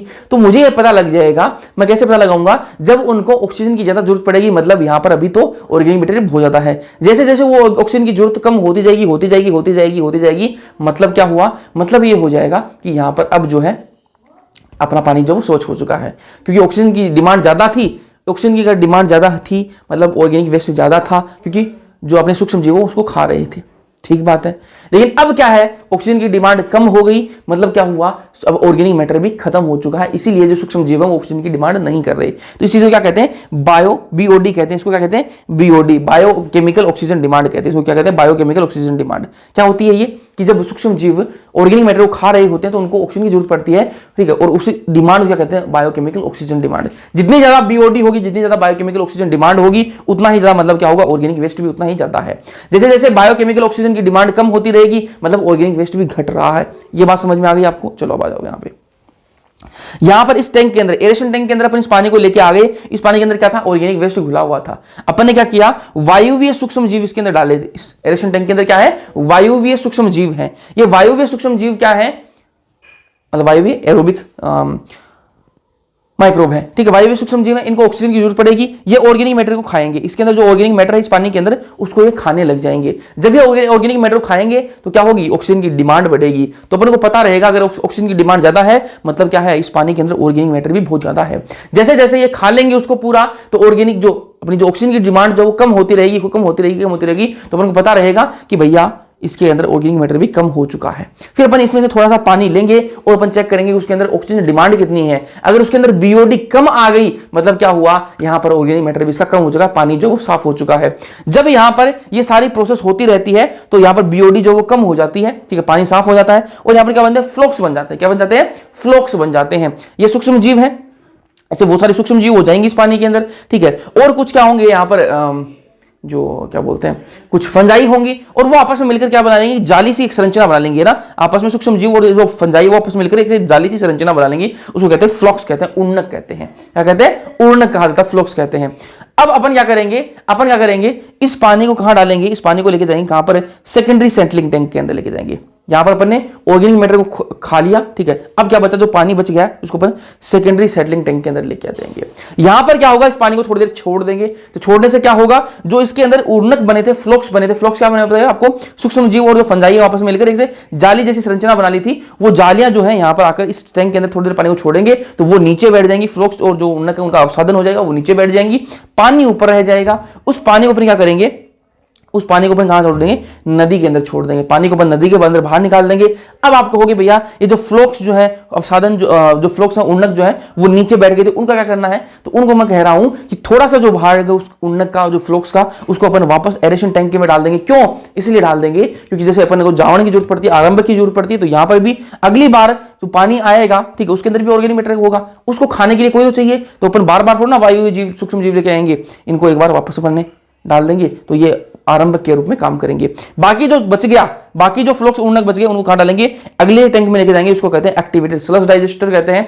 पानी को अपन ने नदी में छोड़ दिया है, एक्टिवेटेड स्लज डाइजेस्टर के अंदर क्या होगा, ये जो उर्णक है इनको डाइजेस्ट किया जाएगा और यहां से जो गैस निकलती है उसको क्या कहते हैं, बायोगैस निकलती है। जब उसको डाइजेस्ट किया जाता है तो यहां से क्या निकलती है, बायोगैस निकलती है, और बायोगैस के काम मैंने आपको बता ही दिए। भैया अब क्या इस पानी को पीने के काम में लिया जा सकता है क्या, नहीं, इस पानी को पीने के काम में नहीं लिया जा सकता। अगर आपको पानी पीने के काम में लेना है तो यहां तक अपन ने क्या किया है, सेकेंडरी ट्रीटमेंट किया अपन ने। देखो प्राइमरी ट्रीटमेंट हमने यहां किया, ये यहां तक अपन ने क्या किया, सेकेंडरी ट्रीटमेंट किया है। अगर आपको इस पानी को पीने लायक बनाना है तो आपको एक टर्सरी ट्रीटमेंट और करना पड़ेगा, इसके बाद में एक और ट्रीटमेंट करना पड़ेगा, उसके बाद में पानी जो पीने लायक हो जाएगा। ठीक बात है, चलो आगे बढ़ते हैं। बीओडी में आपको बता दें बायोकेमिकल ऑक्सीजन डिमांड होती है, ऑर्गेनिक वेस्ट को डाइजेस्ट करने के लिए आवश्यक ऑक्सीजन होती है, ठीक है। बीओडी जितनी ज्यादा होगी ऑर्गेनिक वेस्ट उतना ज्यादा होगा, बीओडी अगर कम होगी मतलब ऑर्गेनिक वेस्ट भी पानी के अंदर उतना ही कम है। अधिक बीओडी का मतलब अधिक प्रदूषित जल होगा, ठीक है। तो बीओडी ज्यादा है तो मतलब उसके अंदर ऑर्गेनिक वेस्ट ज्यादा है, ऑर्गेनिक वेस्ट ज्यादा होने का मतलब क्या है कि वो जल क्या प्रदूषित है, तो अधिक प्रदूषित जल होगा। यहां तक बात समझ में आ गई होगी आपको। अपन एनसीईआरटी की रीडिंग मारते हैं, फिर अपन आगे बढ़ेंगे। वाहित मल उपचार में सूक्ष्म जीव, हम जानते हैं कि प्रतिदिन नगर एवं शहरों से व्यर्थ जल की एक बहुत बड़ी मात्रा जनित होती है। इस व्यर्थ जल का प्रमुख घटक मनुष्य का मलमूत्र है, ठीक है। नगर के इस व्यर्थ जल को वाहित मल सीवेज भी कहते हैं, ठीक है। इस व्यर्थ जल वाहित मल सीवेज भी कहते हैं। इसमें कार्बनिक पदार्थों की बड़ी मात्रा तथा सूक्ष्म जीव पाए जाते हैं जो अधिकांशतः रोगजनिक होते हैं। बिल्कुल सबको पता है ये बात। आपको आश्चर्य होगा कि वाहित मल की बड़ी मात्रा अथवा शहरी व्यर्थ जल का रोजाना निपटान कैसे होगा। इसे प्राकृतिक जल स्रोतों में जैसे नदी, झरने में सीधे विसर्जित नहीं किया जा सकता है। क्या आप समझ सकते हैं क्यों? अरे खराब कर देंगे नदी से को इनको, है ना। अतः विसर्जन से पूर्व वाहित मल का उपचार वाहित मल संयंत्र मतलब वाहित मल जो प्लांट है उसमें, ठीक है, किया जाता ताकि वह प्रदूषण मुक्त हो जाए। व्यर्थ जल का उपचार परपोषित सूक्ष्म जीव से किया जाता है जो वाहित मल में प्राकृतिक रूप से वास करते हैं। यह उपचार निम्नलिखित 2 चरणों में होता है। पहला चरण प्राथमिक उपचार, ठीक है, प्राइमरी ट्रीटमेंट। मूलभूत रूप से उपचार के इस पद में वाहित मल में बड़े छोटे कणों का निशंदन फिल्ट्रेशन होता है, ठीक है। पहले मैंने आपको बताया जाली से जाली लगा देंगे, फिल्ट्रेशन हो जाएगा। तथा अवसादन होता है, नीचे बैठ जाएंगे, जो मिट्टी होगी, कंकड़ होगी, नीचे बैठ जाएंगे। अवसादन सेडिमेंटेशन द्वारा भौतिक रूप से अलग कर दिए जाते हैं। इन्हें भिन्न भिन्न चरणों में अलग किया जाता है। आरंभ में तैरते हुए कूड़े करकट को अनुक्रमिक निशंदन द्वारा हटा लिया जाता है। सीक्वेंशियल फिल्ट्रेशन बताया था मैंने आपको, उसको हिंदी में अनुक्रमिक निशंदन कहते हैं। उसके द्वारा जो तैरता हुआ जो कूड़ा करकट है उसको हटा लिया जाता है, ठीक है। इसके बाद शीत बालुकाशम ग्रीट, ठीक है, जो आपका मिट्टी होती है ना, उसको मृदा तथा छोटे गुटिकाओं पेपल को अवसादन द्वारा निष्कासित किया जाता है। नीचे बैठ जाएंगे, जो छोटे छोटे मिट्टी के टुकड़े होंगे या फिर मिट्टी होगी और पत्थर के जो टुकड़े होंगे वो नीचे बैठ जाएंगे। सभी ठोस जो प्राथमिक आंपक स्लज के नीचे बैठे कण वह और प्लावी सुपरनेटेंट बहिस्राव इफ्लुएंट का निर्माण करता है। देखो इफ्लुएंट मैंने आपको बता दिया, यहां से जो पानी निकलेगा, एक मिनट, यहाँ से जो पानी निकलेगा, यहाँ ये प्राइमरी सेटलिंग टैंक है, यहाँ से ठोस जो अपशिष्ट है वो नीचे बैठ जाएगा, यहाँ से जो पानी निकलेगा उसको कहेंगे, क्या कहेंगे अपन, प्राइमरी इफ्लुएंट कहते हैं। ठीक है, टैंक में द्वितीयक उपचार के लिए ले जाया जाता है। द्वितीयक उपचार अथवा जीव विज्ञानी उपचार है। ठीक है, इसमें अपन किसके लेंगे, सूक्ष्म जीवों का सहायता लेंगे। प्राथमिक बहिस्राव को बड़े वायवीय टैंकों में से गुजारा जाता है, जहां लगातार यांत्रिक रूप से हिलाया जाता है। ठीक है, पानी को हिला रहे हैं अपन, ठीक है, यांत्रिक रूप से हिलाया जाता है, और वायु को इसमें पंप किया जाता है। वायु को हवा, क्योंकि जो अपने सूक्ष्म जीव डाले वो कैसे हैं, वायुवीय सूक्ष्म जीव है ना, तो उसमें अपन को एयर भी डालनी पड़ेगी, क्योंकि वो वायु की जरूरत पड़ेगी ना, पंप किया जाता है। इससे लाभदायक वायुवीय सूक्ष्म जीव भी प्रबल सशक्त वर्धी उन्नक, ठीक है, कवकीय तंतुओं से बड़े जीवाणु की जाली जैसी संरचना बनाते हैं, झुंड बनाते हैं। मैंने आपको बता दें कि सूक्ष्म जीव और जो कवक है वो मिलकर क्या करते हैं, जाली जैसे संरचना बनाते हैं, जिसको इंग्लिश में फ्लोक कहते हैं और हिंदी में उन्नक कहते हैं। ठीक है, के रूप में होने लगती है। वृद्धि के दौरान यह सूक्ष्म जीव बहिस्राव में उपस्थित कार्बनिक पदार्थ को प्रमुख भागों की खपत करता है, उसको खा जाता है, कार्बनिक पदार्थ को, ऑर्गेनिक मटेरियल को खा जाता है। ठीक है, ऑर्गेनिक मटेरियल को हिंदी में कार्बनिक पदार्थ।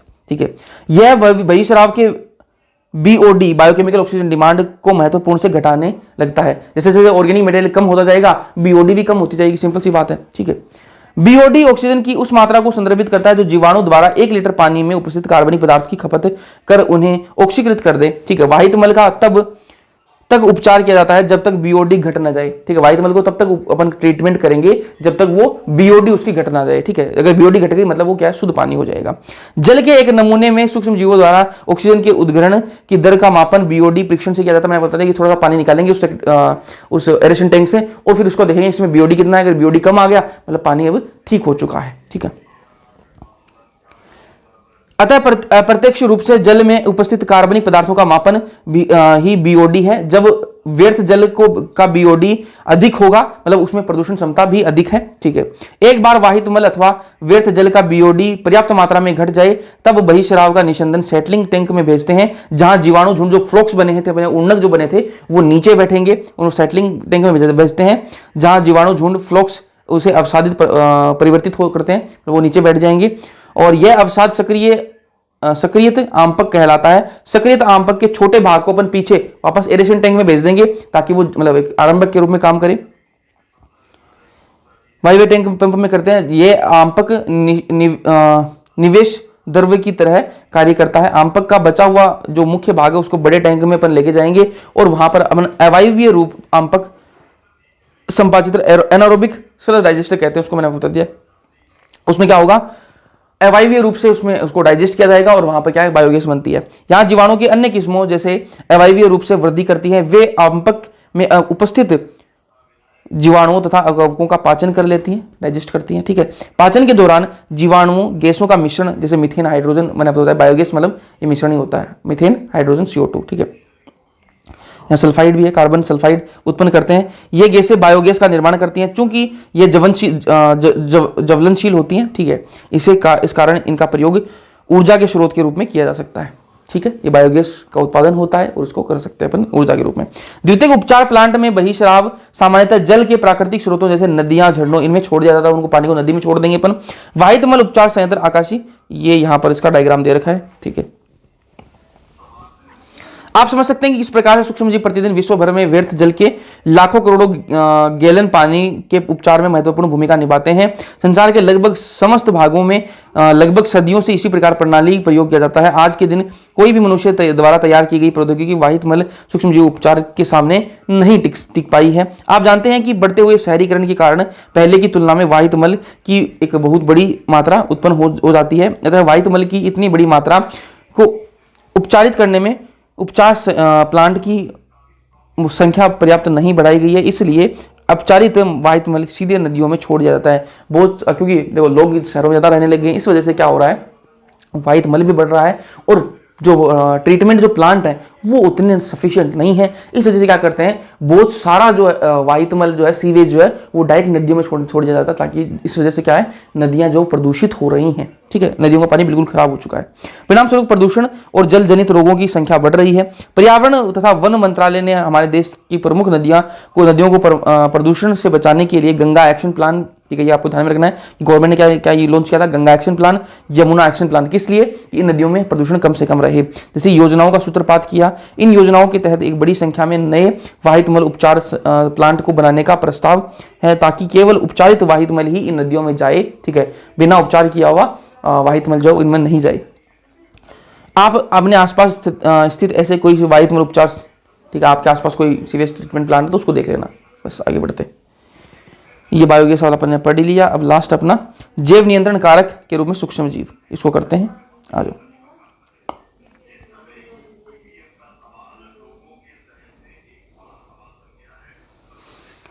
जैव नियंत्रण कारक के रूप में सूक्ष्म जीव बायो कंट्रोल एजेंट कहते हैं, इसको इंग्लिश में क्या कहते हैं, बायो कंट्रोल एजेंट कहते हैं। ट्रेडिशनल फार्मिंग जो है, अपनी जो पारंपरिक जो खेती है उसमें क्या करते हैं, केमिकल पेस्टिसाइड का उपयोग करते हैं। क्या करते हैं, केमिकल पेस्टिसाइड का उपयोग करते हैं। जगह मार्केट से केमिकल पेस्टिसाइड खरीद के ले आए और छिड़क दिया खेत में, ठीक है, उससे होता क्या है, उससे होता है कि सोइल पोल्यूशन होता है, जो आपकी मिट्टी है वो खराब हो जाती है, सोइल फर्टिलिटी कम हो जाती है, जो मिट्टी की जो उपजाऊपन है वो खराब हो जाता है। लाभदायक जो सूक्ष्म जीव है कीटों को भी मार देता है, ये हानिकारक कीटों को तो मारता ही है, लेकिन कुछ लाभदायक कीट जो होते हैं, जो सूक्ष्म जीव होते हैं, उनको भी ये केमिकल जो है वो मार देते हैं। तो मतलब केमिकल जो है वो बढ़िया नहीं होते, लेकिन ट्रेडिशनल फार्मिंग में अपन यही यूज करते हैं। अब बात करें ऑर्गेनिक फार्मिंग की, ऑर्गेनिक फार्मिंग के अंदर कोई केमिकल पेस्टिसाइड यूज नहीं होती है, कोई भी केमिकल नहीं डाला जाता उनके अंदर। उसके अंदर क्या होता है, उनके अंदर बायो कंट्रोल एजेंट का उपयोग किया जाता है, बायो कंट्रोल एजेंट का उपयोग किया जाता है। अभी बायो कंट्रोल एजेंट क्या है, ये बायो कंट्रोल एजेंट कुछ ऐसे कीट हो सकते हैं, कुछ फंजाई हो सकते हैं, कुछ वायरस हो सकते हैं, कुछ बैक्टीरिया हो सकते हैं, ठीक है। ये करते क्या है, ये ऐसे एजेंट हैं, ये ऐसे कारक हैं जो क्या करेंगे, फसल को कोई नुकसान नहीं पहुंचाएंगे, लेकिन जो फसल को नुकसान पहुंचाने वाले जो कीट हैं, जो वायरस हैं, उनको ये मार देते हैं, ठीक है। अभी आपको समझ में आएगा। कीट की बात करें तो बीटल और ड्रैगन फ्लाइज है, बीटल और ड्रैगन फ्लाइज, बीटल क्या होती है, लाल लाल होती है, जिस पर हरे हरे सॉरी काले काले धब्बे होते हैं, वो बीटल और ड्रैगन फ्लाई ये किसको कंट्रोल करते हैं, एफिड्स और मॉस्किटो, जो मच्छर और एफिड्स जो हैं इनको ये कंट्रोल करते हैं। अगर फसल के अंदर ये बहुत सारे हैं तो बीटल और ड्रैगन फ्लाई लेके आ जाओ, वो उसको खा जाएंगे, उनको खत्म कर देंगे, और ये बीटल और ड्रैगन फ्लाई कोई नुकसान नहीं पहुंचाते। बैक्टीरिया की बात करें, बैक्टीरिया किस प्रकार से, एक बैक्टीरिया है बेसिलस थ्यूरिनजेनेसिस, ठीक है, इसके अपन आगे बात करेंगे बायोटेक्नोलॉजी के अंदर।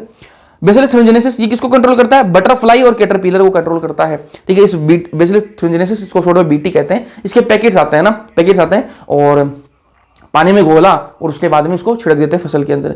जैसे ये बटरफ्लाई कैटरपिलर जो है ये आएंगे, ठीक है, और उसको खाएंगे, जैसे खाएंगे तो इनके अंदर वो बीटी जो है इनकी गट के अंदर चला जाता है, बटरफ्लाई और कैटरपिलर ये गट में चला जाता है, उसके बाद में उस गट के अंदर छेद कर देता है। अपन इस प्रोसेस को आगे पढ़ेंगे बायोटेक्नोलॉजी के अंदर, उसके अंदर छेद कर देता है और ये बेचारे बटरफ्लाई और कैटरपिलर मर जाते हैं। तो इससे क्या है, ये बटरफ्लाई और कैटरपिलर कंट्रोल कर सकते हैं अपन, कोई अपन ने पेस्टिसाइड यूज नहीं की, ठीक है, सब कुछ नॉर्मल चल रहा है बिल्कुल। अपन बायो, इसको क्या कहते हैं, बायो कंट्रोल एजेंट कहते हैं। फंजाई को भी अपन यूज कर सकते हैं। ट्राइकोडर्मा एक फंजाई है, ये मुक्त जीवी होती है, फ्री लिविंग होती है, और ये क्या करती है, पादप रोग का उपचार करती है। बहुत सारे प्लांट के ऐसे रोग हैं जिनको उपचार करने के लिए आपको किसी दवाई डालने की जरूरत नहीं है, आप क्या करो, ये फंजाई जो है, ट्राइकोडर्मा जो है, ये डाल दो, ठीक है, इससे क्या हो जाएगा, वो प्लांट जो उनके रोग ठीक हो सकते हैं। वायरस को भी अपन बायो कंट्रोल एजेंट के रूप में काम में ले सकते हैं। एक वायरस जो है बक्यूलो वायरस, ठीक है, बक्यूलो वायरस किसका मेंबर है, एक न्यूक्लियोपोलीहाइड्रोवायरस नाम का एक ग्रुप है, उसका मेंबर है कौन है, बक्यूलो वायरस। ये बक्यूलो वायरस किसको कंट्रोल कर सकता है, कीट और आर्थ्रोपोड्स को, कीट और जो अन्य आर्थ्रोपोड है उनको कंट्रोल कर सकता है कौन, बक्यूलो वायरस, ठीक है। अब आपको एक ध्यान से एक बात सुननी है, ठीक है। आईपीएम की आपको फुल फॉर्म याद होनी चाहिए। आईपीएम की फुल फॉर्म क्या है, integrated pest management, integrated pest management. Short में बोल रहा हूं, हिंदी में बात करूं तो समाकलित पीड़क प्रबंधन कार्यक्रम, ठीक है, इंग्लिश में इंटीग्रेटेड पेस्ट मैनेजमेंट और हिंदी में समाकलित पीड़क प्रबंधन कार्यक्रम, ठीक है। अब आपको बोले कि आईपीएम जो है, समाकलित पीड़क प्रबंधन कार्यक्रम जो है, इसमें कौन सा जो आपका बायो कंट्रोल एजेंट है वो कौन सा यूज किया गया, तो आप क्या बताओगे, वायरस यूज करते हैं। आईपीएम के अंदर क्या यूज करते हैं, वायरस यूज करते हैं। अगर आपको यह पूछे कि सक्रिय स्पेक्ट्रम कीटनाशी कौन से होते हैं, सक्रिय स्पेक्ट्रम कीटनाशी कौन से होते हैं, तो क्या बताओगे, वायरस हो।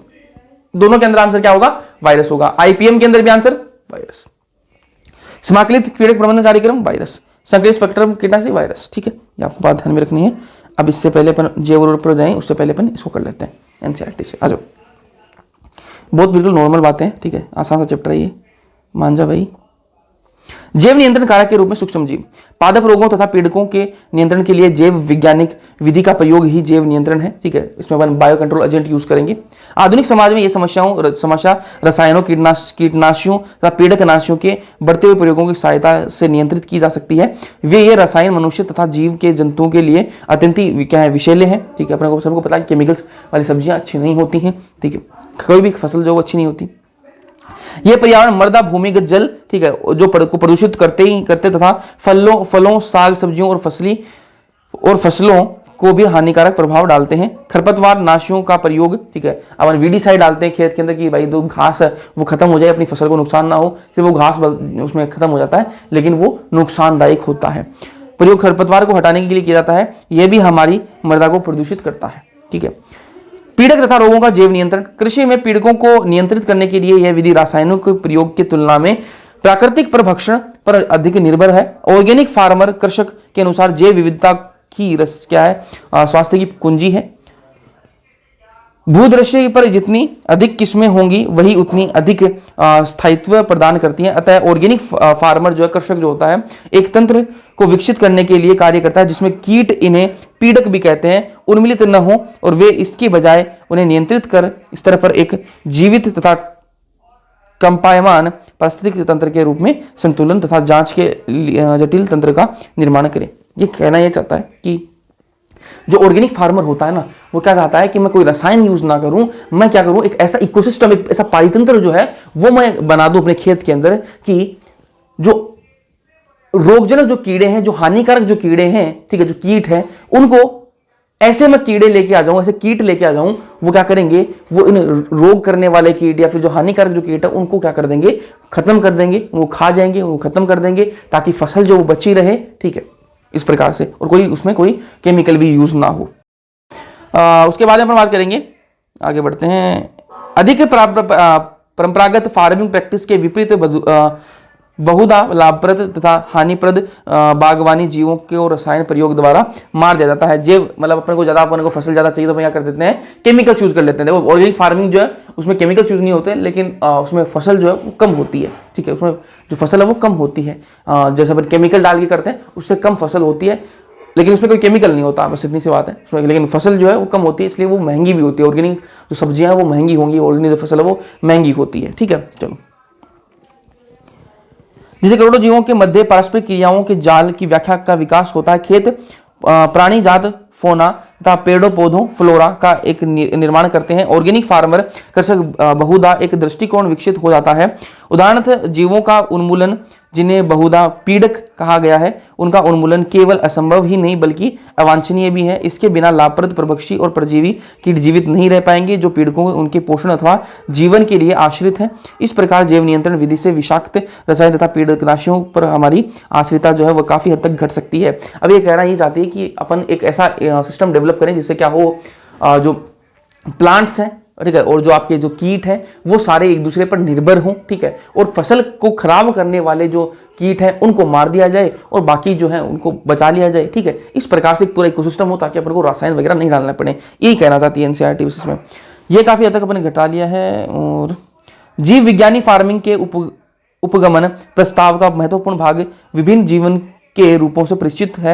उदाहरणतः खेतों को परभक्षी तथा पीड़कों द्वारा उनके जीवन चक्र, आहार ग्रहण करने की विधि तथा वास स्थल के रूप में पसंद किया लिया जाता है। यह सब मिलकर जैव नियंत्रण के उचित साधनों का विकसित करने में सहायक होते हैं। अब वो आएगा अपना बीटल वाला। ठीक है, यहाँ पर इस पैराग्राफ में इतनी सी बातें हैं और कुछ भी नहीं है। इतना सा कहना चाहती है एनसीईआरटी कि रसायन का उपयोग कम हो जाएगा और आपके जो जैव नियंत्रण जो है, आपके जैव नियंत्रक जो है आपके, जिनको अपन क्या कहेंगे, आपके जो कीट हैं, परभक्षी किसको कहा, जो शिकार कर लेंगे। जैसे मैं आपको बताया कि जो बीटल होंगे, जो आपके ड्रैगन फ्लाई होंगे, किसका शिकार कर लेंगे, जो आपके मच्छर और आपके जो फिट्स होंगे उनका शिकार कर लेंगे। तो परभक्षी लिखा है इसके लिए, है ना। तो इस प्रकार से अपन इकोसिस्टम डेवलप कर लेंगे पूरा खेत के अंदर, ताकि जो है जो अपनी फसल जो है वो बची रहे और अपन को कोई रसायन भी नहीं डालना पड़े।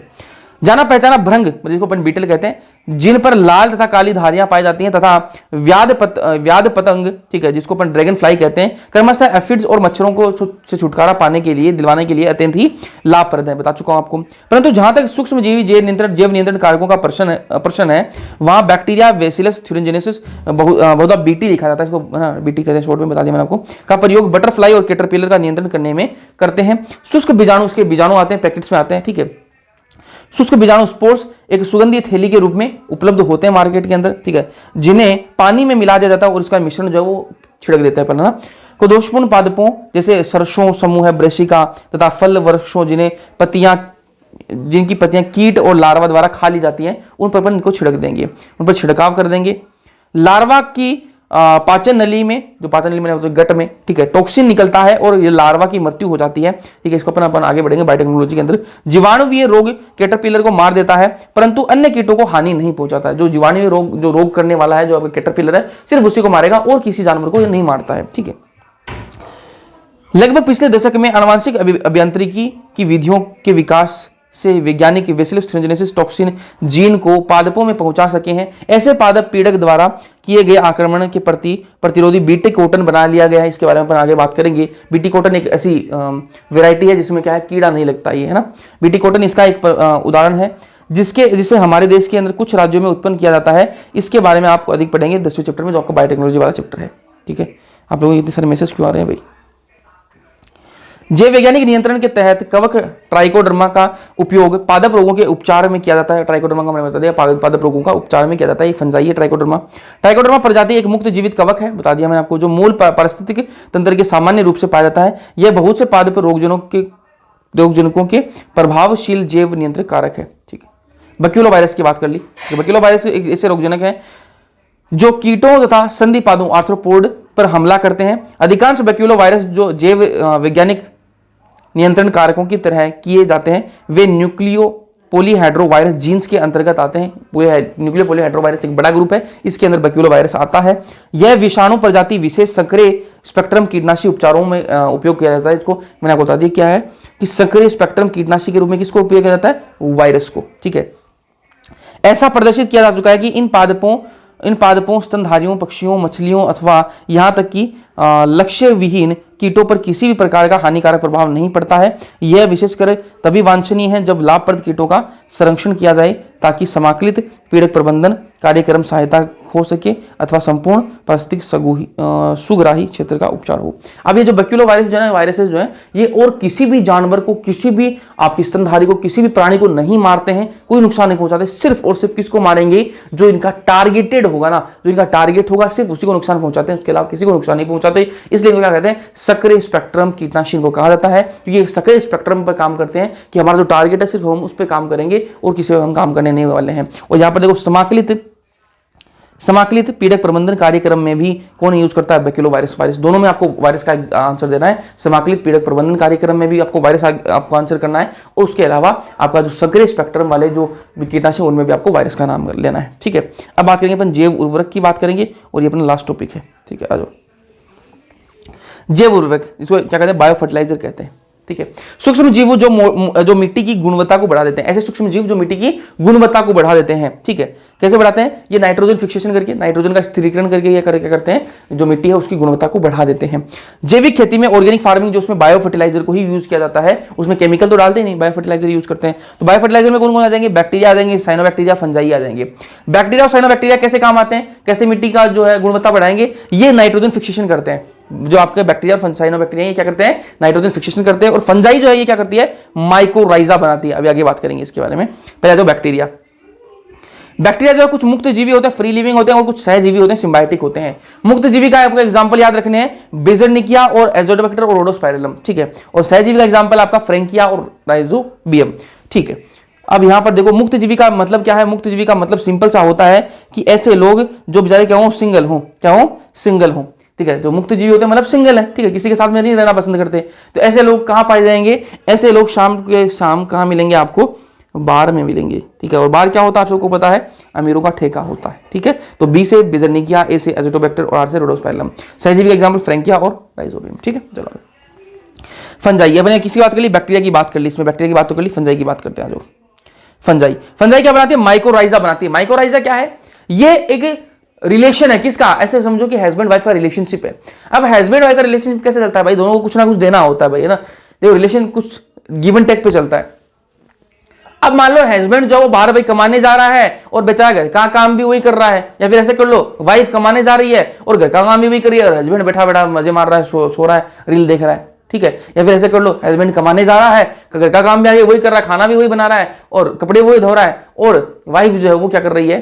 बढ़िया रील देख रही है, ठीक है। ये रिलेशन ज्यादा दिन टिक पाएगा क्या? अरे ये रिलेशन ज्यादा दिन टिक पाएगा क्या? शुरुआत में टिक जाएगा लेकिन बाद में ज्यादा दिन नहीं टिक पाएगा।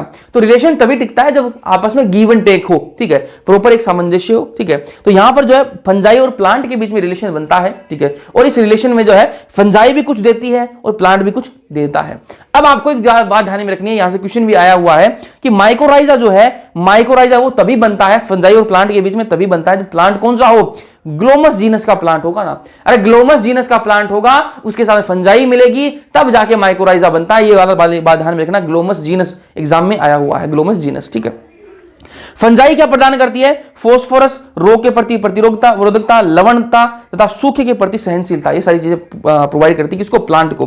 फंजाई जो है वो क्या देती है? फोस्फोरस देती है प्लांट को, रोग के प्रति प्रतिरोधकता देती है कि भाई रोग नहीं होने दूंगी तेरे को, और लवणता, अगर सूखा पड़ गया तो उसके प्रति सहनशीलता भी प्रदान करती है प्लांट को। अब प्लांट जो पादप वो क्या प्रदान करता है? वो एक तो फंजाई को आश्रय देता है और कार्बन देता है। तो अब यहां पर देख लो, फंजाई भी कुछ दे रही है और प्लांट जो वो भी कुछ दे रहा है, तो यहां पर इनका रिलेशन चल रहा है, ठीक बात है। आ जाओ भाई, अब बात करेंगे किसी साइनोबैक्टीरिया की बात कर लेते हैं। साइनोबैक्टीरिया को बीजे भी कहते हैं, नील हरित सवाल भी कहते हैं, ठीक है। ये भी क्या करता है? साइनोबैक्टीरिया क्या करता है? ये भी क्या करता है? ये करता है आपका नाइट्रोजन फिक्सेशन करता है, नाइट्रोजन का स्थिरीकरण करता है, ठीक है। नोस्टोक, एनाबिना और ओसिलेटोरिया, ये तीन एग्जांपल आपको याद रखने हैं साइनोबैक्टीरिया के। अब आपके दिमाग में क्वेश्चन आना चाहिए कि भैया बैक्टीरिया भी क्या करता है? नाइट्रोजन फिक्सेशन करता है, और साइनोबैक्टीरिया भी क्या करता है? नाइट्रोजन फिक्सेशन करता है। दोनों में फर्क क्या है? भैया देखो, बैक्टीरिया जो है वो सिर्फ नाइट्रोजन फिक्सेशन करता है, लेकिन साइनोबैक्टीरिया जो है वो नाइट्रोजन फिक्सेशन तो करता ही है, उसके साथ में फोटोसिंथेसिस भी करता है, फोटोसिंथेसिस भी करता है, ठीक है। और जब फोटोसिंथेसिस होता है ना, प्रकाश संश्लेषण होता है, तो क्या बनता है? ऑर्गेनिक मैटर भी बनता है। तो आपको पूछे कि भैया ऑर्गेनिक मैटर कौन बनाता है? बैक्टीरिया की साइनोबैक्टीरिया? साइनोबैक्टीरिया बनाता है, क्योंकि ये फोटोसिंथेसिस भी करता है, नाइट्रोजन फिक्सेशन तो करता है, उसके साथ में फोटोसिंथेसिस भी करता है। उसके अलावा धान के खेत में आपको क्या मिलेगा? साइनोबैक्टीरिया मिलते हैं। यहां पर अपना चैप्टर जो समाप्त हो जाता है। एक बार इसकी एनसीईआरटी रीडिंग मार लेते हैं और फिर खत्म करते हैं इसको। जैव उर्वरक के रूप में सूक्ष्म जीव की बात कर लेते हैं। जो आज के तौर तरीकों के साथ यदि जीवन को देखें तो पता चलता है कि पर्यावरण प्रदूषण चिंता का एक मुख्य कारण है। कृषि उत्पादों की बढ़ती मांगों को पूरा करने के लिए रासायनिक उर्वरकों का प्रयोग इस प्रदूषण के महत्वपूर्ण, हालांकि हम समझने लगे हैं कि रासायनिक उर्वरकों कि आधिकारिक प्रयोग से कई समस्या जुड़ी है। पता है अपन को, है ना, ज्यादा रासायन डालेंगे तो खराब होगा ना। इसके परिणाम स्वरूप कार्बनिक खेती, जो ऑर्गेनिक फार्मिंग है, ठीक है, पर तथा जैव उर्वरकों के प्रयोग का दबाव बढ़ता जा रहा है। जैव उर्वरक, बायो फर्टिलाइजर जो है एक प्रकार के जीव हैं जो मृदा की पोषक गुणवत्ता को बढ़ाते हैं। मैंने आपको बता दिया ये, है ना। जैव उर्वरकों का मुख्य स्रोत जो है वो जीवाणु, कवक और साइनोबैक्टीरिया होता है। लेग्यूमिनस जो पादप की जड़ों पर स्थित ग्रंथियों, आपने देखा होगा कि जो चना देखा होगा आपने, चने की जड़ देखी होगी आपने, उसकी गांठे से होती हैं, ठीक है। तो वो गांठे क्या है? उनमें क्या है? वो ग्रंथियां जो है उन्हीं में क्या है? ये बैक्टीरिया, ये नाइट्रोजन फिक्सेशन करते हैं।